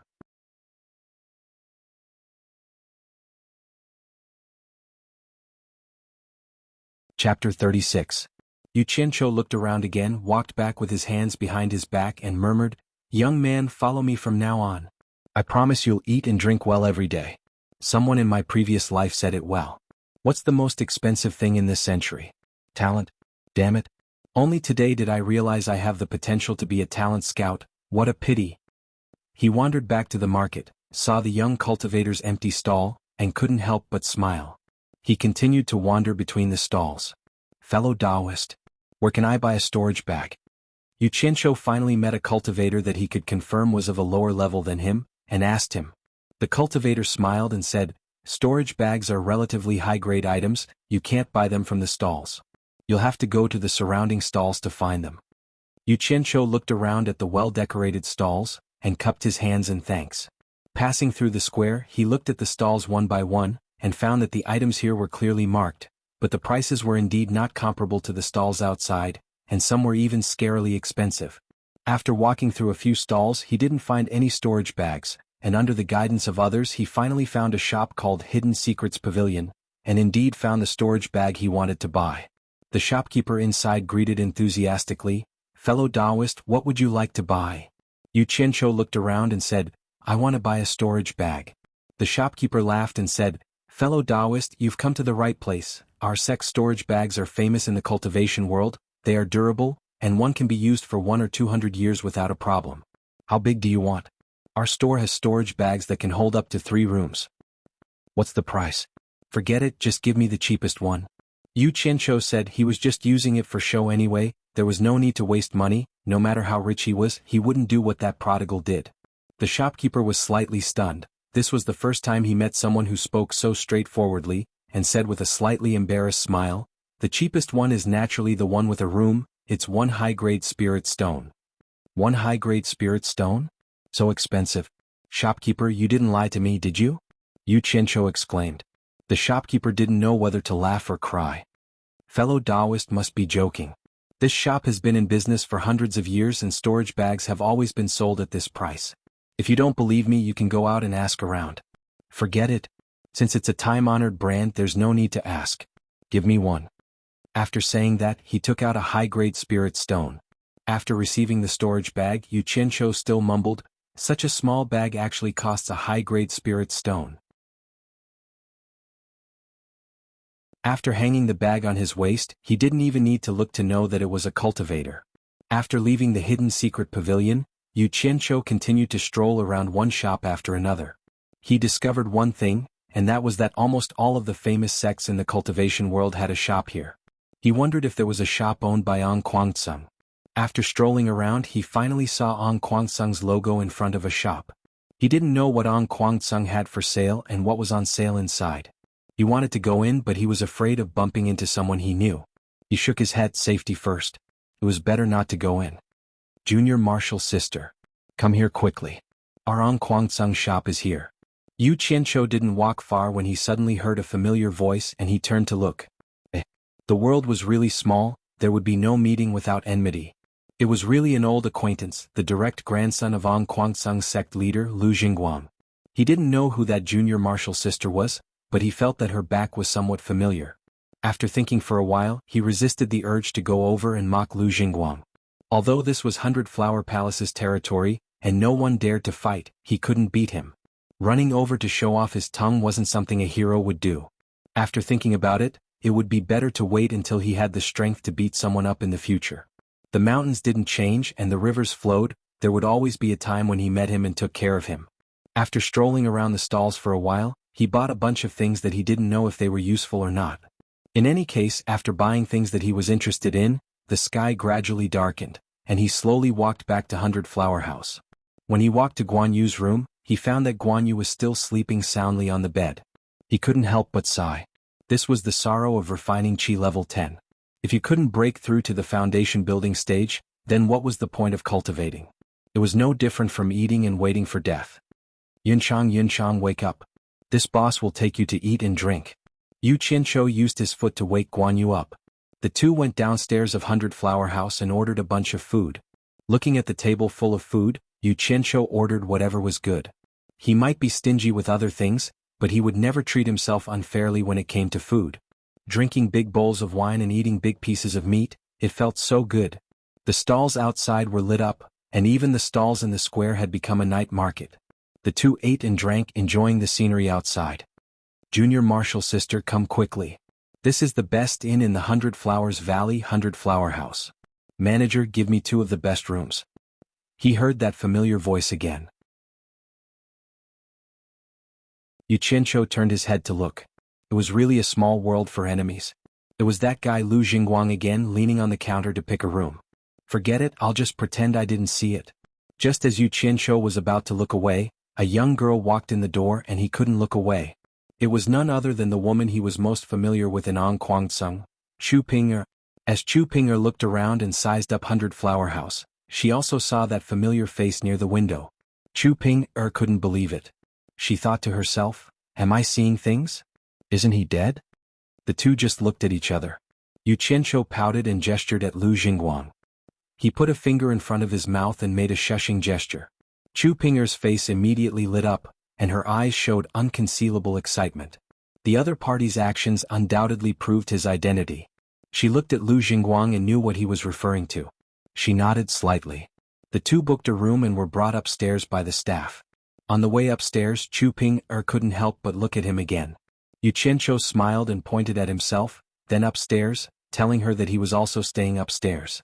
Chu Pinger walked up with light steps. Seeing that Lu Jingguang had also gone upstairs, Yu Qianqiu felt a chill run down his spine. He actually dared to get a room with his chick. He must be tired of living. Then he remembered that Lu Jingguang had booked 2 rooms and he felt a little better. However, he still couldn't swallow his anger. Guan Yu used his chopsticks to knock on Yu Qianqiu's chopsticks. He smiled and said, "Boss, she's already upstairs. Are you still in a daze? What? Have you fallen for her?" Yu Qianqiu rolled his eyes at him. At this time, a guest at the table next to them turned around and said, "Young man, you have to look carefully. That's An Kuang-tsung's man. An Kuang-tsung is now a big deal. You can't just mess with him." Yu Qianqiu turned his head to look at the guest behind him, then glanced at the simple dishes on the table. He smiled and said, "If you don't mind, please come over and have a drink with me. I have something to ask." The person was a slightly sloppy old man. He laughed and said, "Then I won't stand on ceremony." He stood up. Yu Qianqiu smiled and stretched out his hand. "Please?" The old man came over and sat down. Yu Qianqiu poured him a glass of wine and toasted him together with Guan Yu. After the old man ate a few mouthfuls of food, Yu Qianqiu said respectfully, "I heard from you that An Kuang-tsung is now a big deal. I'm ignorant, so I hope you can enlighten me."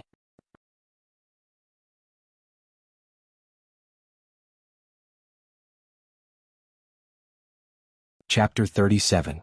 I can't say that I'm teaching you, I've only heard about it from the grapevine. However, in recent years, An Kuang-tsung has been stirring up chaos in the cultivation world. The cause of this matter seems to be the Phantom Palace, robbing An Kuang-tsung of a batch of spirit stones. The old man said. Yu Qianqiu's eyelids twitched and asked, "Is the palace lord of Phantom Palace called 100 Charm Beauty?" "Yes." The old man nodded and sighed. Phantom Palace is ranked 5th in the Devil Dao. But for some reason they actually mustered a large force to rob An Kuang-tsung's spirit stones mine. An Kuang-tsung has been silent in the cultivation world for many years, and his disciples are said to be getting worse with each generation. But this matter completely angered An Kuang-tsung. Rumor has it that An Kuang-tsung's back mountain has more than 30 crossing tribulation stage cultivators. This is more than 30 crossing tribulation stage cultivators. Looking at the entire righteous and devil Dao, how many sects can take out such a number? These people brought nearly 100 nascent soul stage elders to attack the Demon Illusion Palace. In just half a day, the Demon Illusion Palace, which is ranked 5th in the Devil Path, was removed from the list. The palace master and several elders were severely wounded and disappeared. So powerful? Guan Yu said in shock. Yu Qianqiu didn't have much of an idea of the so-called strength of the various sects in the cultivation world, but he didn't expect that the Righteous Dao, which is ranked 6th, would attack the Devil Dao, which is ranked 5th in less than half a day. After staying in An Kuang-tsung for so long, he only knew that An Kuang-tsung was ranked 6th. As for how strong the 6th was, he was completely clueless. However, the Phantom Palace was also quite unlucky. They wanted to rob spirit stones, but they didn't manage to do so. All the spirit stones went into other people's pockets.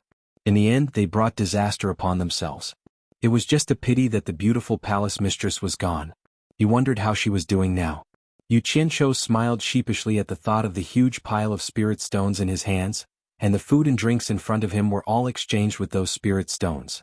This An Kuang-tsung is really amazing. Not only the Phantom Palace, but also some of the small devil sects that have offended An Kuang-tsung in recent years have all been eradicated. An Kuang-tsung's series of actions were truly amazing. The balance of power in the entire cultivation world has been completely broken. I'm afraid that this rare peace in the cultivation world will set off another storm. The old man shook his head. He ate a mouthful of food and drank a glass of wine. He glanced at Yu Qianqiu and teased, "That's why I told you not to provoke An Kuang-tsung." "Of course not."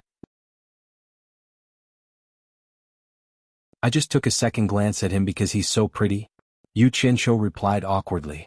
Seeing Guan Yu and the old man laughing wretchedly, he couldn't help but change the topic and asked, Senior, you have an extraordinary appearance. May I ask which sect are you from? The smile on the old man's face froze. He touched his face and looked at himself. He said, You're such a hypocrite. This is the first time I've heard someone say that I have an extraordinary appearance. Yu Qianqiu quickly said, I'm talking about inner qualities, inner qualities. Guan Yu laughed quietly at the side. It seems that this old man is ignorant and inexperienced. It turns out that you can use extraordinary appearance to describe inner qualities. Forget it. I won't argue with you because of the good wine and dishes. This old man is 10,000 demons Qiu Wuyuan. The old man said indifferently. Guan Yu was shocked and said, You're from the number 1 devil sect, 10,000 demons? What? This old man is from 10,000 demons. What's wrong with that? Qiu Wuyuan said as he glanced at Yu Qianqiu. He felt strange. He had noticed that this young man in front of him was a cultivator, but he couldn't see through his cultivation. This was really strange. Could it be that this young man's cultivation was higher than his? Yu Qianqiu didn't know what Qiu Wuyuan was thinking. He didn't mind which sect 10,000 demons belonged to. To him, the so-called devil sect was similar to the mafia. He cupped his hands and said, So it's Senior Qiu. I've heard a lot about you. I've heard a lot about you. Qiu Wuyuan's face twitched and said, What are you talking about? Have you heard of this old man's name? This old man is so stubborn. He knows that I'm just being polite, but he doesn't give me any face. Yu Qianqiu smiled and said, Let's not talk about it. Let's drink and eat. After eating and drinking, the two of them politely sent Qiu Wuyuan out of 100 Flowers' house. After that, Yu Qianqiu wanted to go upstairs to meet his goddess sister. However, he was stopped by Guan Yu and wanted to go to the night market. He didn't have the mood to do that, but it was still early. Lu Jingguang might still be with Chu Ping'er, so he listened to Guan Yu and the two of them strolled around with full stomachs. Guan Yu suddenly saw the pouch on Yu Qianqiu's waist. His eyes lit up and he said, I've never used a storage pouch. I want one too. Go buy one then. I'll just walk around here. Come back and find me. Yu Qianqiu nodded. Guan Yu stretched out his hand and said, Give it to me. Give what? Spiritual stones to buy a storage pouch. Damn. You live and eat from me. Don't you think it's too much to ask for pocket money from me? Didn't you say you'll be my boss and let me follow you? Also, the spiritual stones I have are not enough to buy a storage pouch. You're not so stingy as a boss, right? You have so many. Yu Qianqiu quickly interrupted, All right, stop yelling. I'll give it to you. He pretended to take out a high-grade spiritual stone from his storage pouch. Guan Yu took the spiritual stone and shook his head. It's not enough. Give me more. The 100 Flowers Valley has a lot of exotic flowers and plants. I want to buy some seeds for your sister. Buy a gift for my sister? Don't tell me you like my sister? I advise you to give up on this idea. If she's not happy, you'll be in trouble. Yu Qianqiu said suspiciously. Don't let your imagination run wild. Didn't you say your sister likes flowers and plants? Do you want me to learn from her? Guan Yu said. Yu Qianqiu was stunned. He remembered that he did say that to him. It turned out that he was reaping what he sowed. He took out a handful of spiritual stones with a pained expression and gritted his teeth. You really don't know the cost of daily necessities. Go back after you're done. I'm not going to shop anymore. He turned around and left. His good mood was ruined by Guan Yu. Which room is Chu Ping'er staying in? Yu Qianqiu paced back and forth in the hallway of the upper room of 100 Flowers Valley. He just asked the shopkeeper downstairs, but the shopkeeper told him with a smile that he couldn't tell him. Just looking at Chu Ping'er made people think of her beautiful figure. It really made people anxious. Without a choice, Yu Qianqiu looked around to make sure there was no one around. He tiptoed and pressed his face against the door to eavesdrop one by one. After 7 or 8 rooms, he heard Lu Jingguang's fawning voice in front of one of the rooms. Seeing that the room was right next to his, he couldn't help but press his ear against it to hear what he was saying. You're tuning in to the Han Li's Wuxia Chronicles YouTube channel. We're so grateful for your support and don't forget to subscribe to join us on this incredible journey through captivating stories. Your generosity through donations truly makes a world of difference, as it's the primary source of revenue that allows me to expand and enhance this channel for you. Thank you from the bottom of my heart for being a part of this adventure.